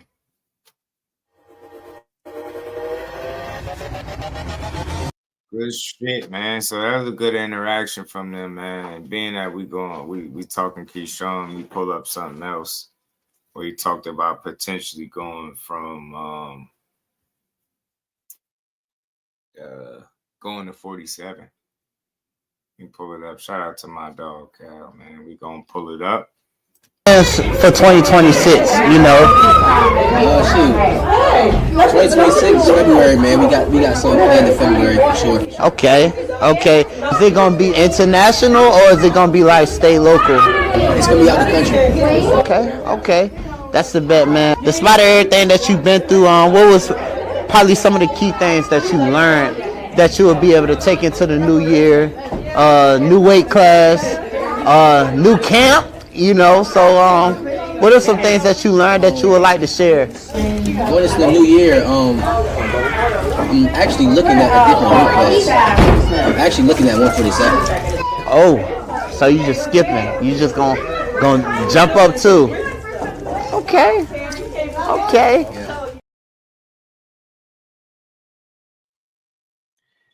So yeah, man, look, you can see Keyshawn at welterweight. See Keyshawn at welterweight potentially, man. I wouldn't be surprised when I say, man, all that demanding him to fight Shakur, you don't even know.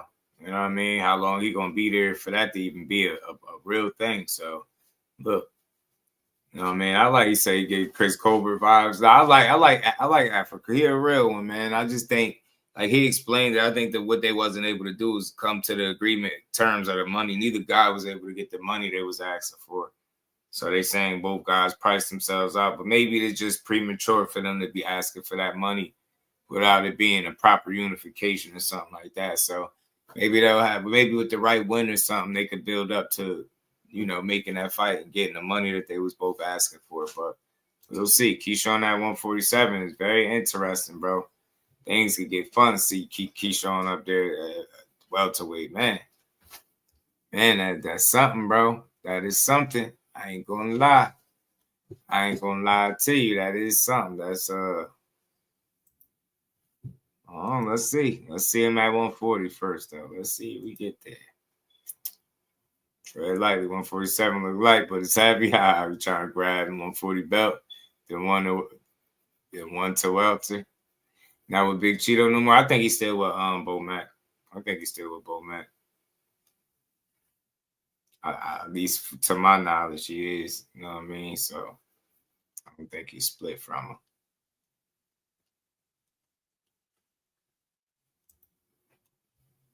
Again, he said Key at 147 changes the landscape, especially wearing a weight. Well, yeah, I think he will too, because I already looked at the last weigh-in when he blew the weight. He looked like he was trimmed and ready to go. You know what I'm saying? So I can't wait to see how he's gonna look up there. Yeah. But do you think everyone is running 47 because they feel 147 is easy pickings? Not so much easy pickings. Right, but opportunity may be missed in pride. It's definitely opportunity, and fighters are prize fighters, and they opportunists. You know what I mean? You see something wide open for you to go reign and take over, go do it. I respect the guy that goes over there and tries to take 147 over. You know what I'm saying? But I do think guys feel like the opportunity is there, is open. I mean, it might create a space where they could chase down titles and big fights or meaningful fights. And then I think guys are growing too. I think dudes are growing. They're young, but dudes are growing, and it sounds like guys ain't trying to stop their bodies from growing. Right, when it's time to go up, they're going up, and that's what I want to see. I don't want to see nobody being emaciated on the scale to make the weight. Yeah, it's just a lot of talent on either side, man. They just want to compete at their best weight. Yeah, in their prime years. That's what I think too. So it's a matter of guys getting smart too, going fighting where they need to be at. You know what I'm saying? It make more sense for them to go closer to where you ain't got to kill yourself at, right? Where you healthy, where you can get the most out of your body, out of your situation.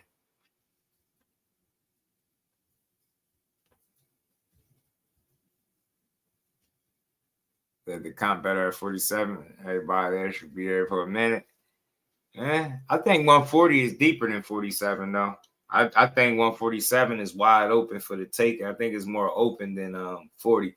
I think 40, if all of those guys got to mixing it up, there's no telling what could happen, right? That's one of those situations, I think. So we'll see, man. We'll see, but Keyshawn Davis and Richardson Hitchens is a good fight at 140 if it could happen in the future. I think people who get behind this, it's a damn good fight. You know what I'm saying? It's a damn good fight.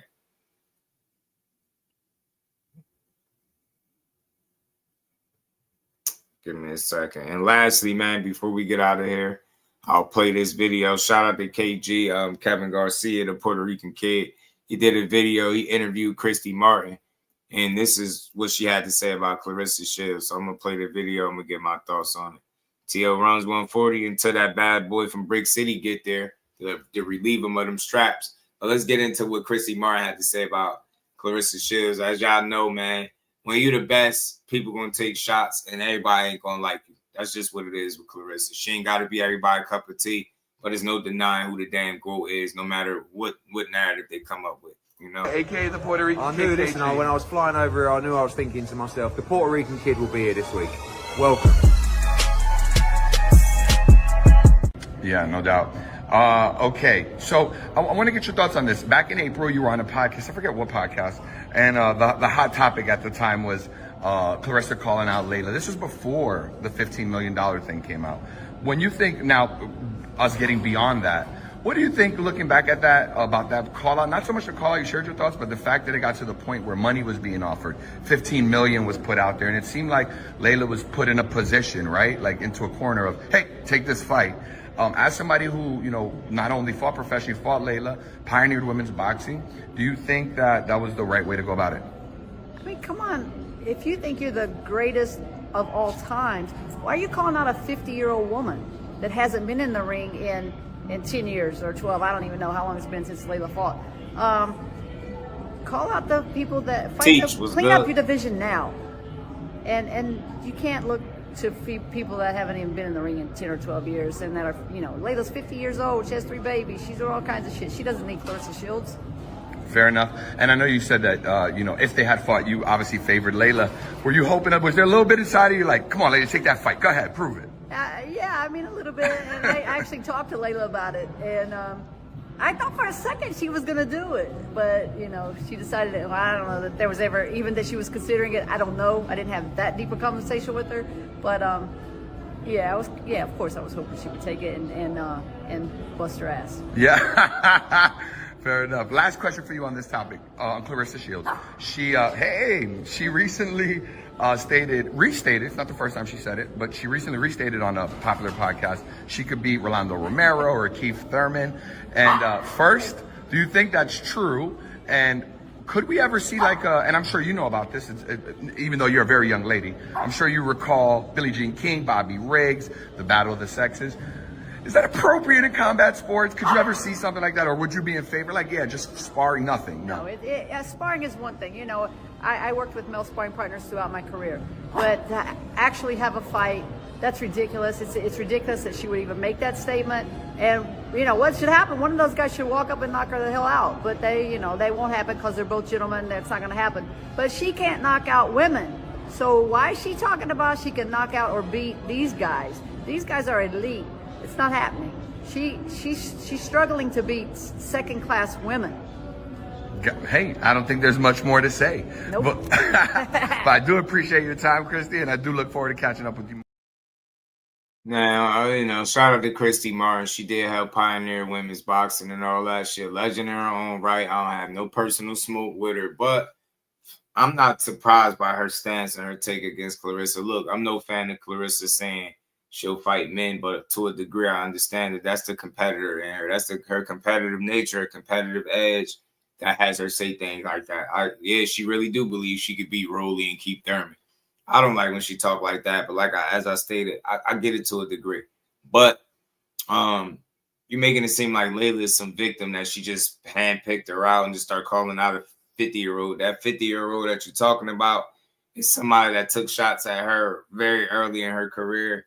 Despite her trying to say she was supporting her, she entertained it, the thought and the idea of fighting her instead of just telling the world that she wasn't planning on coming out of retirement.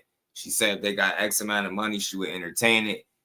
That money came about and she didn't accept it, and people justified it. You know, oh, she been out the ring this and that long. Well, she shouldn't have been sticking her nose in active fighter business, and that's what she was doing. She used this situation to like push YouTube videos and milked it, and she never really wanted to fight Claressa. And then everybody made it seem like Claressa is somehow a clout chaser when she's the most accomplished female fighter in the history of the sport. She is the clout, literally. The only reason, and I mean this with all due respect to Layla, the only reason she's relevant in any boxing conversation is because they attached her name to the ideal of fighting Claressa Shields. That's not to say Layla didn't hold her own, blaze her own trail way before Claressa was ever even boxing, because she did that. But, you know, everybody had a time. Layla had her time. She retired at the top of her game, undefeated, with a bunch of knockouts as well. You know what I mean? She did her thing. But Claressa Shields didn't have close fights. And shout out to my guy behind the hands. Forget Layla Ali fought somebody that was like 40-something, almost 50 years old or something like that in her day too. So it's no different than what Claressa Shields is doing. If Layla could fight somebody as old as she did when she fought her, then she could get her ass in there with Claressa Shields. With all due respect to Layla Ali, because we love Layla. I ain't got nothing bad to say, but she didn't have no intent on fighting Claressa, and she took the fans for a ride instead of just letting them know, like, look, I'm retired, man. I ain't thinking about her. I ain't fighting. So you see all the personal attacks on Claressa. You seen Christy Martin just say one of the guys should walk up to her and knock her the hell out because of her saying she can beat him.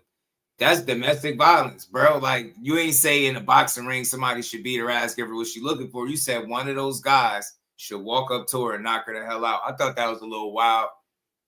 Got to be mindful in today's world what you say. I mean, maybe she didn't mean it in that regard, like, but still, like, she confident, bro. And I'm tired of y'all feeling like Claressa got to dim her greatness to make y'all comfortable with her presence. The hell with that. She feel like she the creme de la creme. Talk that shit. Because every time I seen her in the ring, she backed it up with everybody. And that's what she going to continue to do. She got the Franchise Cruz rematch on the way. Can't wait to see that. And I hope that Shadeja Green get the opportunity next. Can't wait. But all the attacking on Claressa Shields is nasty work. You see how I ain't got to attack Christy Martin to make my point? You know what I mean? I don't think she had to say that a man should walk up to Claressa and knock her the hell out. You know what I'm saying? She did say Rolly was elite. She gave Rolly credit for being elite too. Funny. That's interesting too. Gave Rolly credit for being elite. So it is what it is. I just feel like it's a coordinated attack against Claressa. They don't really too much fancy her. They don't like her energy. They don't like her bold, her outspoken nature. They don't like her arrogance, I guess, if you want to call it that. They don't like the fact that she's not so quote unquote humble for them. I don't give a damn. I don't feel like she got to be humble for nobody. Stand on your square, talk your shit, be who you are. And if they don't like it, so what? Just keep winning, keep being successful, keep standing on all types of business, keep showing the difference between you and everybody else in boxing. You know what I mean? You are the light. You know what I mean? You carry the torch in a real way. I think Christy Martin was a little out of line to say, you know, men should walk up to you and knock you the hell out. But I get it. It's the kind of conversation you subject yourself to when you throw your name in the hat with guys like Rolly Romero and the Keith Thurmans of the world. I think I got the clip. I'm gonna play it for y'all.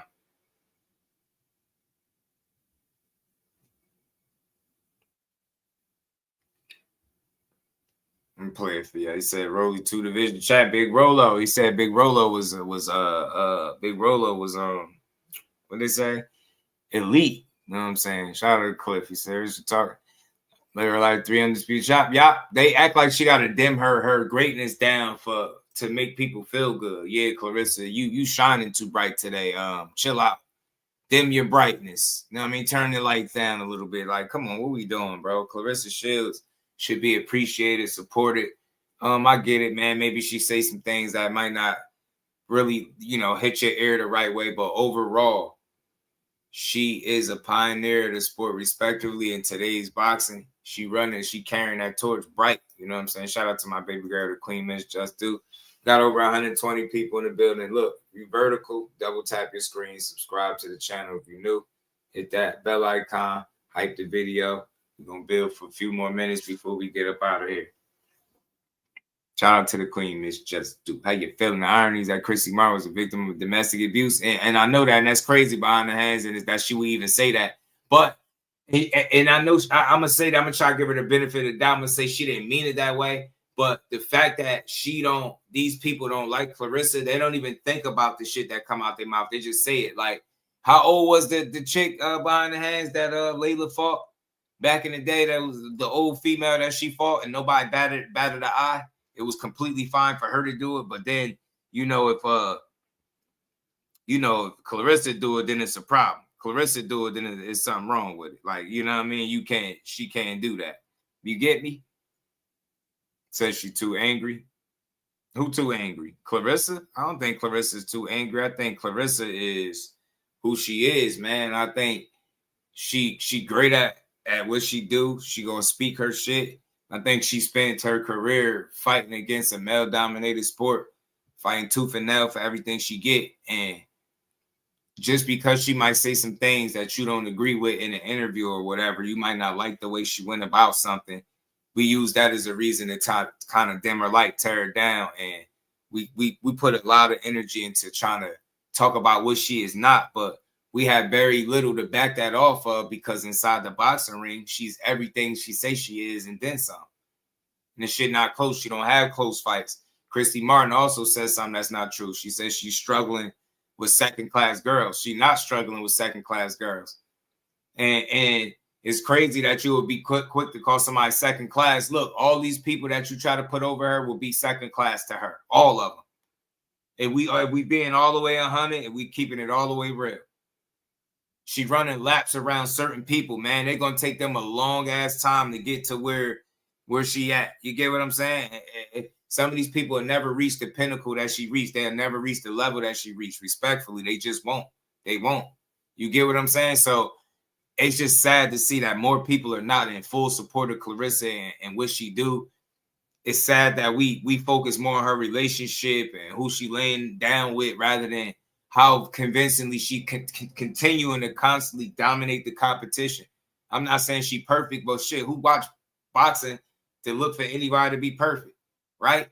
But she is who she says she is. Her name is her name. She is the GOAT. She stand on business every single time she in the ring. She's so fucking great that they built Savannah Marshall's career off an amateur win that she never should have got. And I'm always going to say that when I speak about Claressa. And I want to let y'all know, let it be known, let the record reflect, right? Without that fake ass loss that she should have never got, without the fake win that Savannah Marshall got as an amateur, Claressa Shields will be an undefeated combat athlete. Can you name me another one of those in the history of the fucking sport? In any combat athlete, undefeated as an amateur and a pro. And if you know, you know. If you've seen that Savannah fight, you know she ain't win. You know it. You get what I'm saying? Like, that's how special she is. That's when you know you're great. When they're able to try to build somebody else's career off a fucking amateur win that you didn't earn. It got to the point where a person can't even tell you Savannah Marshall's best win as a pro, but they can tell you who she beat as an amateur. That should let you know something. Because even the fake win as an amateur over Claressa Shields trumps anything she did as a professional, and that's crazy. And let the record reflect that Savannah Marshall was a whole champion. That my girl Shadeja Green beat and took her belt by the way, but you know, you feel me. So let the record reflect that. That's how special Claressa is. They built somebody's pro career off an amateur win that they never should have gotten. Think about what I'm telling y'all. Imagine how many years fought since Savannah and Claressa fought as amateurs. And then go look at that fight on YouTube when y'all get a chance. And tell me if you think Savannah Marshall really won the fight. Or did they rob Claressa? It's crazy. So, to me, I've always leveled with Claressa Shields in a way that I think the typical boxing fan may not. Where they may be turned off and annoyed by it. I'm like, man, do you? She doing her, bro. And as long as she doing her, I could rock with it. And she ain't gonna be perfect. She ain't everything she say ain't gonna be the best thing to say, right? She ain't trying to be politically correct all the time. But she stand on business, bro. She represents the sport at a very, very high level. And I think it's nasty work to see that more of boxing is not in full support of Claressa Shields. I'm not trying to hear it, bro. Like, I don't want to hear it. That shit is great. And because she may have what people at home deem character flaws, they allow that to be all the reason as to why they don't support her. And I think that's crazy to me. So again, over here we build boxing up. We support the fighters that need to be supported, bro. Claressa Shields is one of them. Shadeja Green is one of them. Yeah, I mean, look, she said it on multiple occasions that she gonna fight Shadeja Green, and ain't no it busts and maybe she says she's going to. So I can't wait for that to give her opportunity. Shadeja Green deserve it, and I think low key, I think that's the best fight out there for her. I don't think there's no better fight for her than Shadeja Green. I think it's the best challenge out there outside of the couple rematches like the Franchise Cruz, but I still think Shadeja is a better fight than even that one. But we're going to see. But like I said, bro, I'm in full support of her, man. Christy Martin, she said she spoke her piece, but I know, and then look, it's just words at the end of the day, but you got to be mindful when you put them words out on wax, man.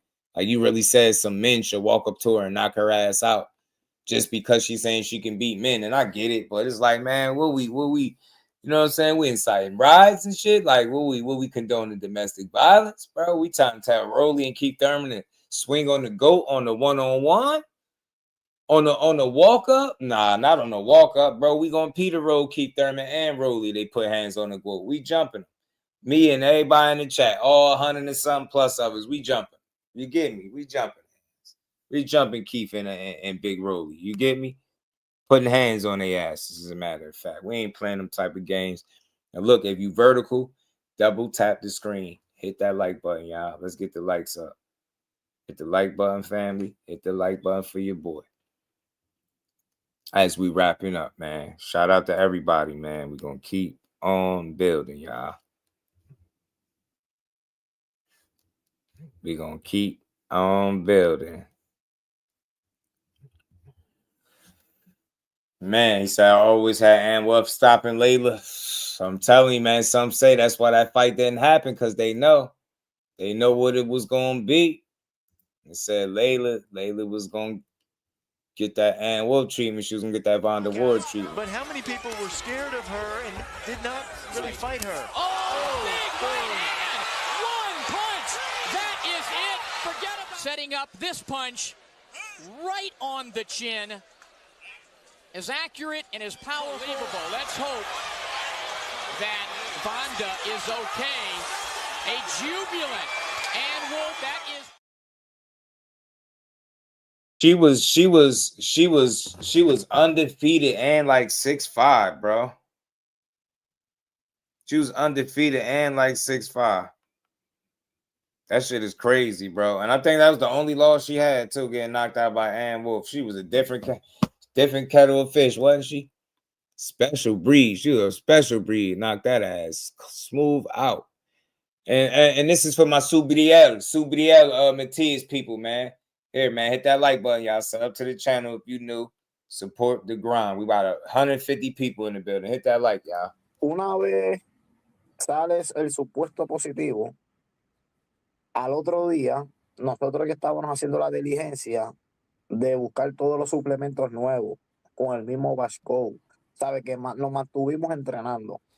E incluso yo me hice una prueba de orina por acá en un laboratorio confiable de que detectara cualquier tipo de esteroide.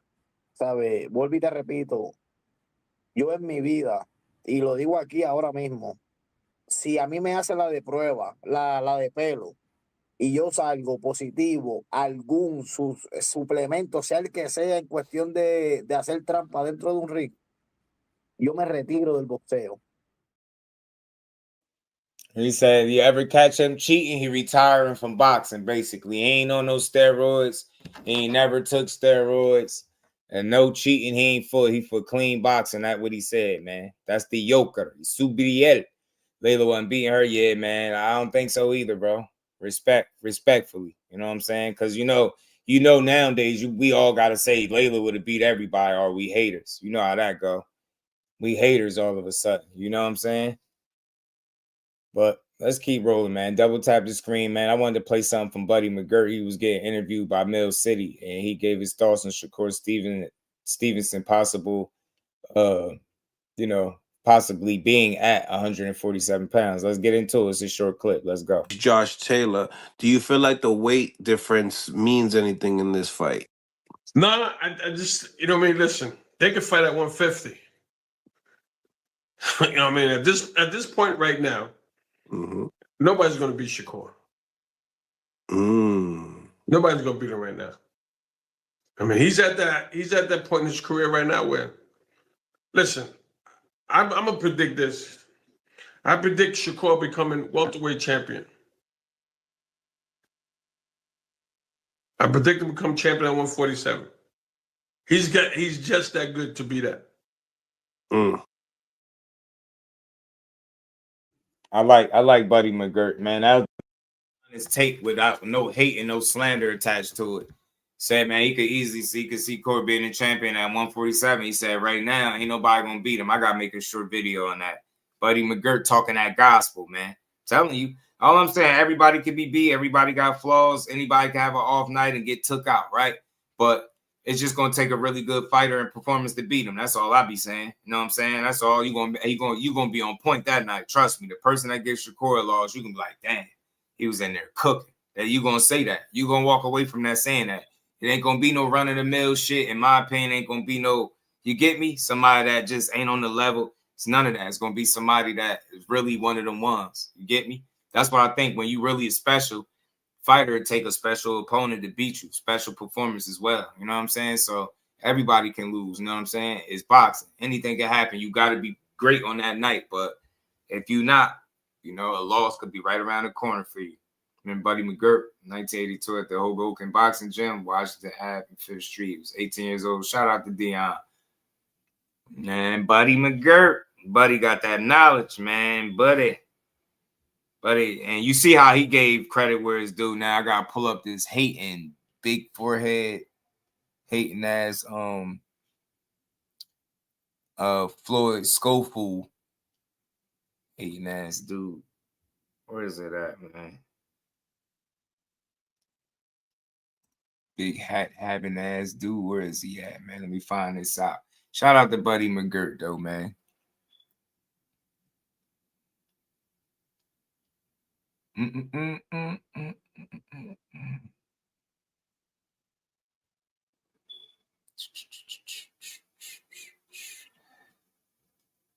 Pull up this damn Schofield Senior. I think that's the one. Let me get to James McGirt. Has always been a gentleman. Boxing scholar and true champion. Respected Buddy McGirt, man. Respect the Buddy. You know what I mean? Buddy was nice. Remember him versus Whitaker. Yeah, and he had them hands for real. Buddy had them hands. Buddy. In this fight.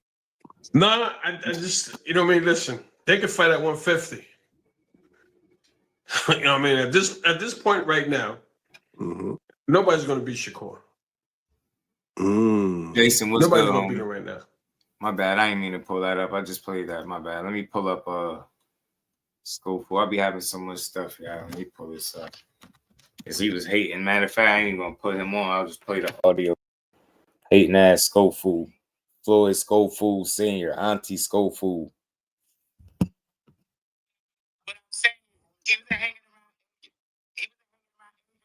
Jay, what's good with it, homie? So each training Tank, when we was around Tank don't hang out with Adrian Broner. Adrian Broner and us used to go play pool every night. I would have my drinks. Tank would go home. Tank never went out with none of us got one time in any camp. And he was 170 and didn't go out at any time in no camp. And he was eating right. And so what you're saying is speculation. I'm telling you from seeing him athletic. He went in there and sparred some Russians about 10 rounds. He got stopped in one of them. But yeah, that was his weight sparring.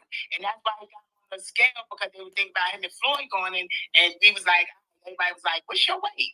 And that's how they pulled it up. He wasn't out of shape. Tank is naturally 170 pounds.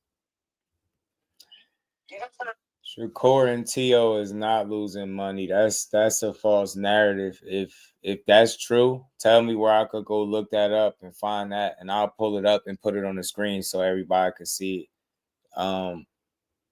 Be careful who you take information from and who you listen to. You could do a simple Google search or look it up yourself. They fight not losing money. As a matter of fact, Shakur Stevenson is a fighter that can sell tickets. Is he some box office hit? Is he a pay-per-view star? No, not by any stretch. But can he sell tickets? Can he put asses in seats? Absolutely. Has he shown the ability to be able to pack over 10,000 people in a spot? Absolutely. So that whole notion that they losing money, that's a lie, man. It's just people that's trying to tear down his career. It's much like they did with Bud Crawford, bro. They told you for years Bud Crawford didn't sell too, right? And you find out that shit wasn't true, right? So be mindful who you listen to. Always go look it up, bro. That fight not losing money. When they just letting it be known that the tickets is selling just fine. Like, why would the fight be losing money? Who reported that? Where did that come from? What source can I go look up to see that Shakur Stevenson and Teofimo are losing money? See what I'm saying? Like, over here, we don't want to just say stuff that, you know, somebody else said. Like, we want to be able to back that up. And if that's a fact, look, by all means, I'll pull it up and we can talk about it, you know? But last time I checked, the tickets were doing fine. You know what I mean? Fight was selling. So I think it's a really good fight that boxing should get behind. You know what I'm saying? 50-50 matchups where the best fighting the best. That check all the boxes. It's a fight fan's dream, right? You know, you got two of the best going up against each other. May the best man win. Let's keep going though, y'all.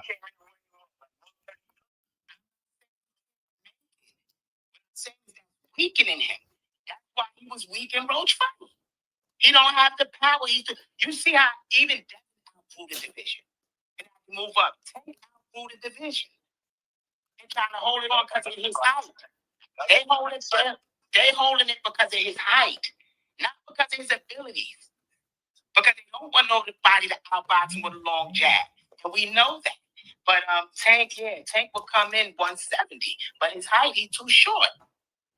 So I see him moving up to 147, but they still feel that's too big. But he's gonna move up. He ain't staying down there.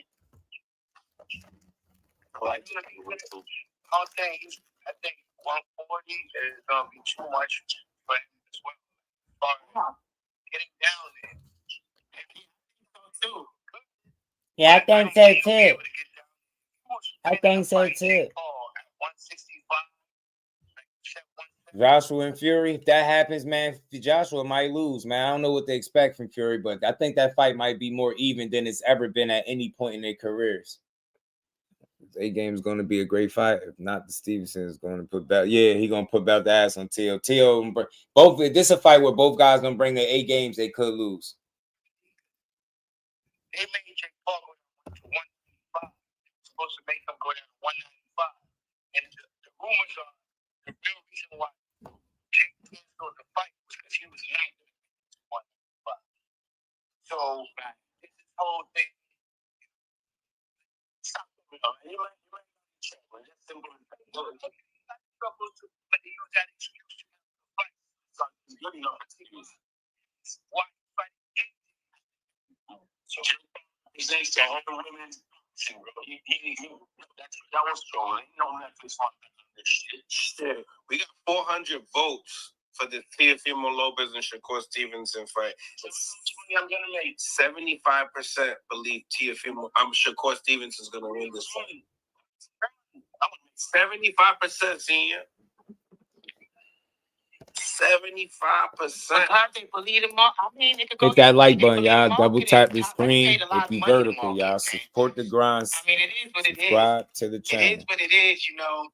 They paid a lot to market. Dude is a nerd. A draw. I can see that in Saudi Arabia.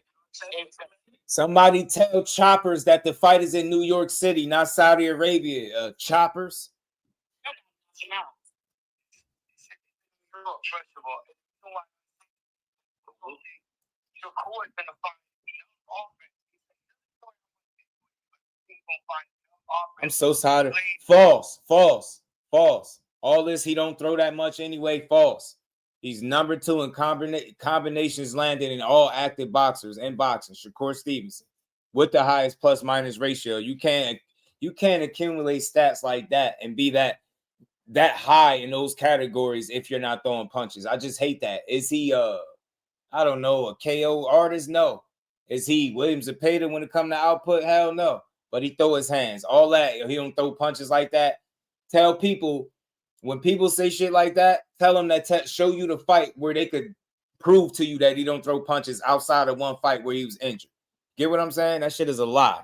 He throw punches, bro. I hate false narratives in boxing. They ruin the sport. All you got to do is look it up. Like bro said, the fight losing money. You could look that up right now. You won't find that shit nowhere.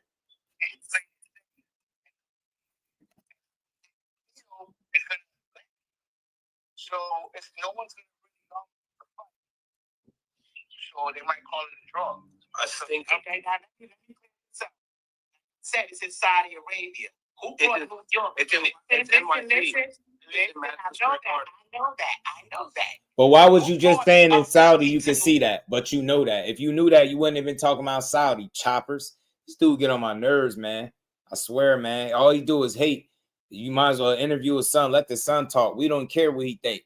He don't never got nothing good to say about nobody outside of Kid Austin. That shit is weird to me. You don't have to box to New York and throw a boxing fight. In the middle of Madison Square, in the middle of downtown New York, who got that much power? It's in Saudi Arabia. Because all they vibing off is the money. So he got Bro, it in what? Saudi Arabia. You could call it Madison Square Garden or when you want. Do you hear? See what I'm see what happens when you're a fucking hater? You just this goofy ass dude is saying Madison Square Garden is in Saudi Arabia. You see why I don't like him? And I don't dislike many people in boxing. I don't like the shit that he put out, the stuff that he say out his mouth. I don't know him personally, but as far as like from a content creator standpoint, the shit that he say in these interviews, I don't rock with. Saudi Arabia, Madison Square Garden is Saudi Arabia. They going off the money. What is he talking about? Just what the fuck is he talking about? No, New York City. Madison Square Garden is in New York City, bro. Not no fucking Saudi Arabia. What is he even talking about? You shouldn't even want to speak on the Saudis. They wash their hands with y'all because y'all blame them for poison. After blaming an imaginary masseuse, you can't make this shit up. T Hill, what's good with it, bro? We still got 100 people in the building. Double tap the screen, subscribe, support. Let's go, man. Let's get to this. This dude is unreal, man. Unreal. Papa Schofield just be saying anything. So that means the judges is paid for. They're on side money, most likely, the commission money, whoever funded this whole goddamn thing. So, you know, T.O. need a knockout. T.O. is not out boxing. I'm not even on the cards. So, I mean, he need a knockout to win. Because they're not going to let their big investment lose. Look at the crazy scorecard versus a paid up. It's a paid up win a couple of rounds. And they spread like 119. Shut up. I ain't never heard nobody make an excuse that they cheat for Shakur Stevenson on the scorecards. No, he just beats Zepeda convincingly. That's what you do when you great. That's what you do when you great. You go out there and show the difference. He's saying the Saudi running Madison Square Garden. No. But he's still saying, no, he's saying Saudi is in Madison Square Garden. No, it's I know it's in New York, but it's Saudi. I don't know if you heard him. I don't know what point you came in here, but he started it off by saying, I could see that happening in Saudi, but the fight is not in Saudi. Why is he even making it seem like it is? And Saudi running Madison Square, that's still stupid to say. What he's trying to say is the fight is in Saudi Arabia, and it's not. It's in Madison Square Garden. He just a damn fool. You get what I'm saying? And he in denial. If you can't admit something as simple as the fight being in Madison Square Garden, where your son would love to fight at, you're a damn hater, and that's his problem. He'll never got nothing good to say about no other fighter outside of his son. Shit is weird to me. Yo, yeah, you gotta knock the core out because they got big money and people got price. And I'm saying they're doing it allegedly, but people got. Now he's saying they got big money on Shakur, but he'll tell you he don't sell, he don't make money, he don't sell tickets, put asses in seats. But then he'll tell you they invested all this money into somebody that don't sell. Make it make sense, bro. Why do they got all this money invested in Shakur if he don't sell and he ain't good? I'm telling you, that's why he need to lay off the interviews, because he's very toxic as a father that has a son, a fighter in the sport of boxing. You should speak about the entirety of the sport much differently than you do. You should be using your knowledge, like your experiences, the things that you learn and gain as a coach, educating the people, but yet and still you use the platforms where you get the interview, the microphone, to push rhetoric and nonsense. You shit on all the potential contemporaries of your son, and then when your son is time for him to fight, he don't fight none of the guys you shit on. He fight lesser guys, and then you build that guy up. Make it make sense. You ain't done clout chasing Shakur name. Like, you shouldn't even want to speak his name no more. Seriously, bro. At this point, you shouldn't even want to say nothing else about a Shakur Stevenson. It's weird. 117, 110 in a recent fight. 115 something, and this one judge had it 117, 110. It's like you could tell who he paid off. Yo. But allegedly paid off. Now they paid off. Do you see what I'm saying? Like, I'm trying not to be like too much, but I need y'all to understand the amount of bullshit that comes out of his mouth. Now you can tell who paid off. They paid the judges off. Now they paid the judges off for Shakur to be Zepeda. You can't make this shit up, bro. He will get in front of a microphone and a camera and say anything. I know who their money invested in. Why would you know Saudi business? How would you know who they got their money invested in? More rhetoric, bro. He just or more narratives. He don't know. He just throwing shit out there. Nah, go get her. The fact that he doesn't sell is a false narrative. Don't take my word for it. You can look it up right now with your phone, your laptop, your tablet. Go look it up. He sells tickets, bro. They've never lost money on his fights. He's always sold tickets. And I've been to him personally multiple times over. So I've seen it for myself. Is he a pay-per-view star? No. But how many of those we could count? How many of those we got on one hand? But can he sell tickets? Absolutely. Like, case in point, he'll sell over 10,000 tickets consistently, easy. Teofimo in the Hulu theater struggle to sell between 3,000 to 4,000 tickets. You see the difference? You get what I'm saying? Like, if you look that up, you'll be able to fact check everything I'm saying. Go look at T.O. when he fight in the Hulu theater and how he struggled to sell tickets. He's not if anything, if it's going off of ticket sales, Shakur will be the A side. The only reason T.O.'s got the A side, I guess, in this equation, because he's the champion. You get what I'm saying? But real talk, that's what people think. They think it's pay-per-view star or bust. Like, nah, it's levels to selling tickets. And anytime you can consistently get well over 10,000 people to sit down and watch you fight, you can sell tickets. But a person that don't know boxing will tell you that's not nothing because he ain't selling millions of tickets, and that's not the reality. You get what I'm saying? Most of these guys ain't selling millions of tickets. So he do his thing, man. He do okay. You know what I'm saying? He don't lose money. You got to think it's a reason why he's one of the highest paid boxers in the sport. I ain't saying the highest. It's not a whole slew of them, but he's one of the more higher paid guys in the sport. And it's been that way for years. You know what I'm saying? You get what I'm saying? Shout out to Go Getter. Show up. I hope T.O. show up because I'm rooting for T.O. I bet you is rooting for T.O. Choppers. Yeah, I hope he show up. I hope he don't mentally break when Shakur is boxing him. I hope he could stay focused to the middle of the rounds and he could catch Shakur. Because in the beginning, Shakur is learning and Shakur is going to make an adjustment and you got to make an adjustment when he make that adjustment to knock him out. So I hope T.O. catch that and don't stay basic in Shakur because once he figure your style out, you're done. You can't make an adjustment. I wonder how he know that. I wonder how he know when Shakur figure your style out is over, you cooked.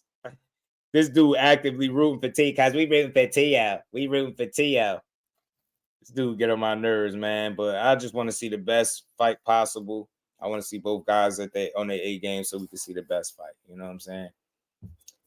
Chris Daly, why you keep saying please, man? Please, what's your deal? What's your deal? But let's play the rest of this before we get up out of here. No sponsors for this fight. I don't blame them. I ain't taking no snack shit. When anybody got a snack, I ain't doing vital with them. If they're a signed snack athlete, that's a conflict of interest. See? Here we go. That's a conflict of Here we interest. go again. You're signed to the same people Here we that go. are doing the drug testing.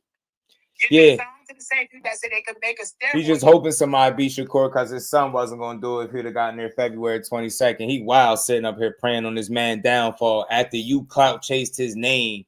After you clout chased their name and spoke bad on him the entire build-up, and you continue to do interviews speaking bad on his name is nasty work. Amir Anderson is your little cousin from Syracuse. And why? Shout out to Amir, man. Shout out to you, Go Getter. Let's keep going, y'all. Can't be detected, and they weren't doing the drug testing. So I'm not saying they doing nothing, but how do that sound? It sound like, yo, come on now. No, it don't sound like nothing. I'm fighting this person. They could not be a snack athlete. There's no way in hell. They could not, man. It ain't happening. And snack ain't doing our blood testing. We going to another. Shakur's not a snack athlete. Just leave it to Beaver, man. This guy need to educate himself, not the way he trying to make it sound. Affiliations and being a snack athlete is different, bro. Stop. You trying to connect some type of unfair advantage or steroids to his name, you just don't get enough. This hating ass dude, bro. I'm telling you, that's why he don't have nothing good to offer to the space but rhetoric and slander and false narratives. This dude is a grown idiot, bro. Grown idiot. Say an upcoming fighter. I'm gonna look him up. Go Getter. I'm gonna definitely check him out. Amir Anderson. I'm gonna check him out.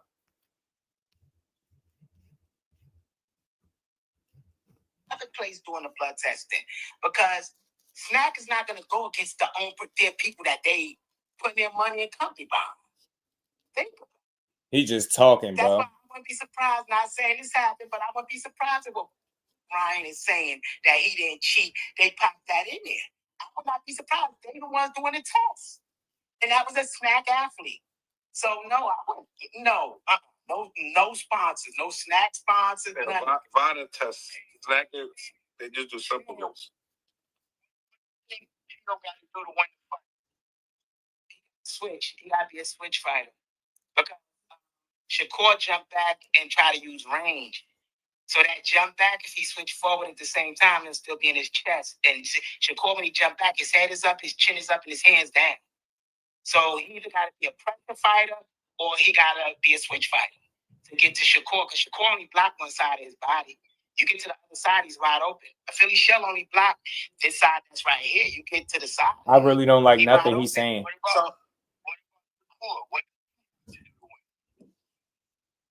Shakur got to bounce.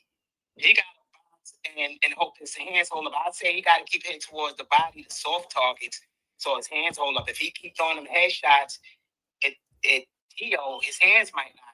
He got to shut the hell up about the hands. So I say he got to start digging in that body, stabbing to the body taking the wind and the steam out of T.O. because T.O. had body issues before. So I'll be aiming more for his body opposed to his head. T.O. had body issues before. There it is. Guys, you got any more? That's it, what it is, man. But we'll see, man. When that fight comes to fruition, January 31st is on the way. I can't wait to see it. I'm looking forward to it. May the best man win. I'm rocking with Core. I know it's gonna be a competitive fight all the way through. T.O. ain't laying down for nobody. You can't overlook either guy, man. It's gonna be the best fighter. They both fought.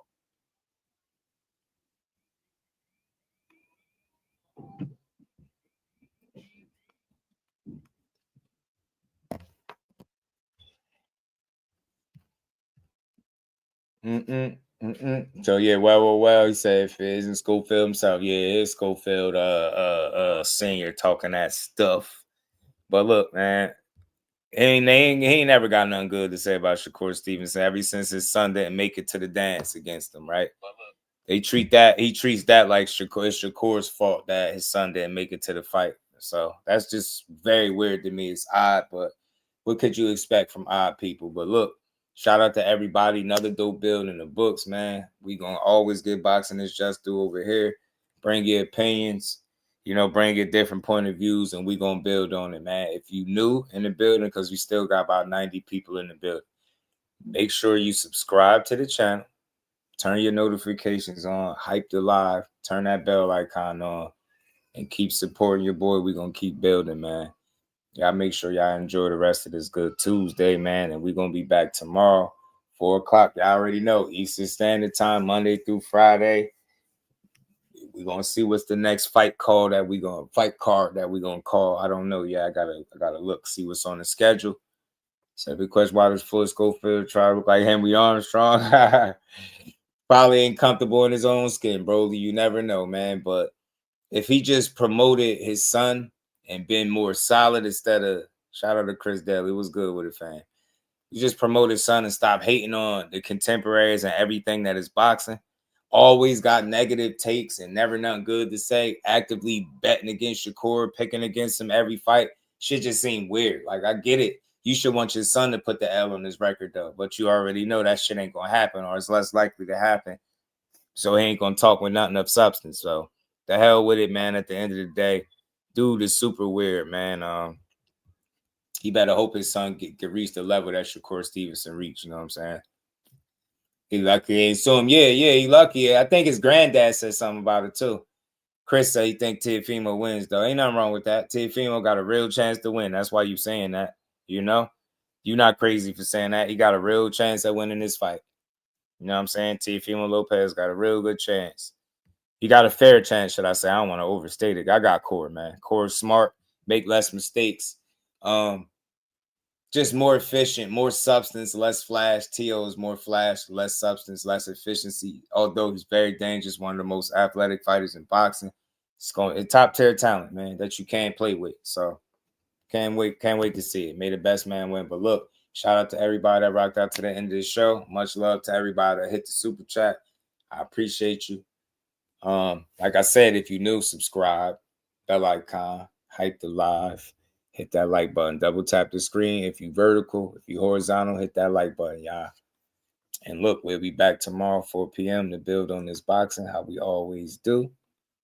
So with that, man, much love to the family. We're going to get up out of here. Peace to the family. Representing BRAT City, Shakur!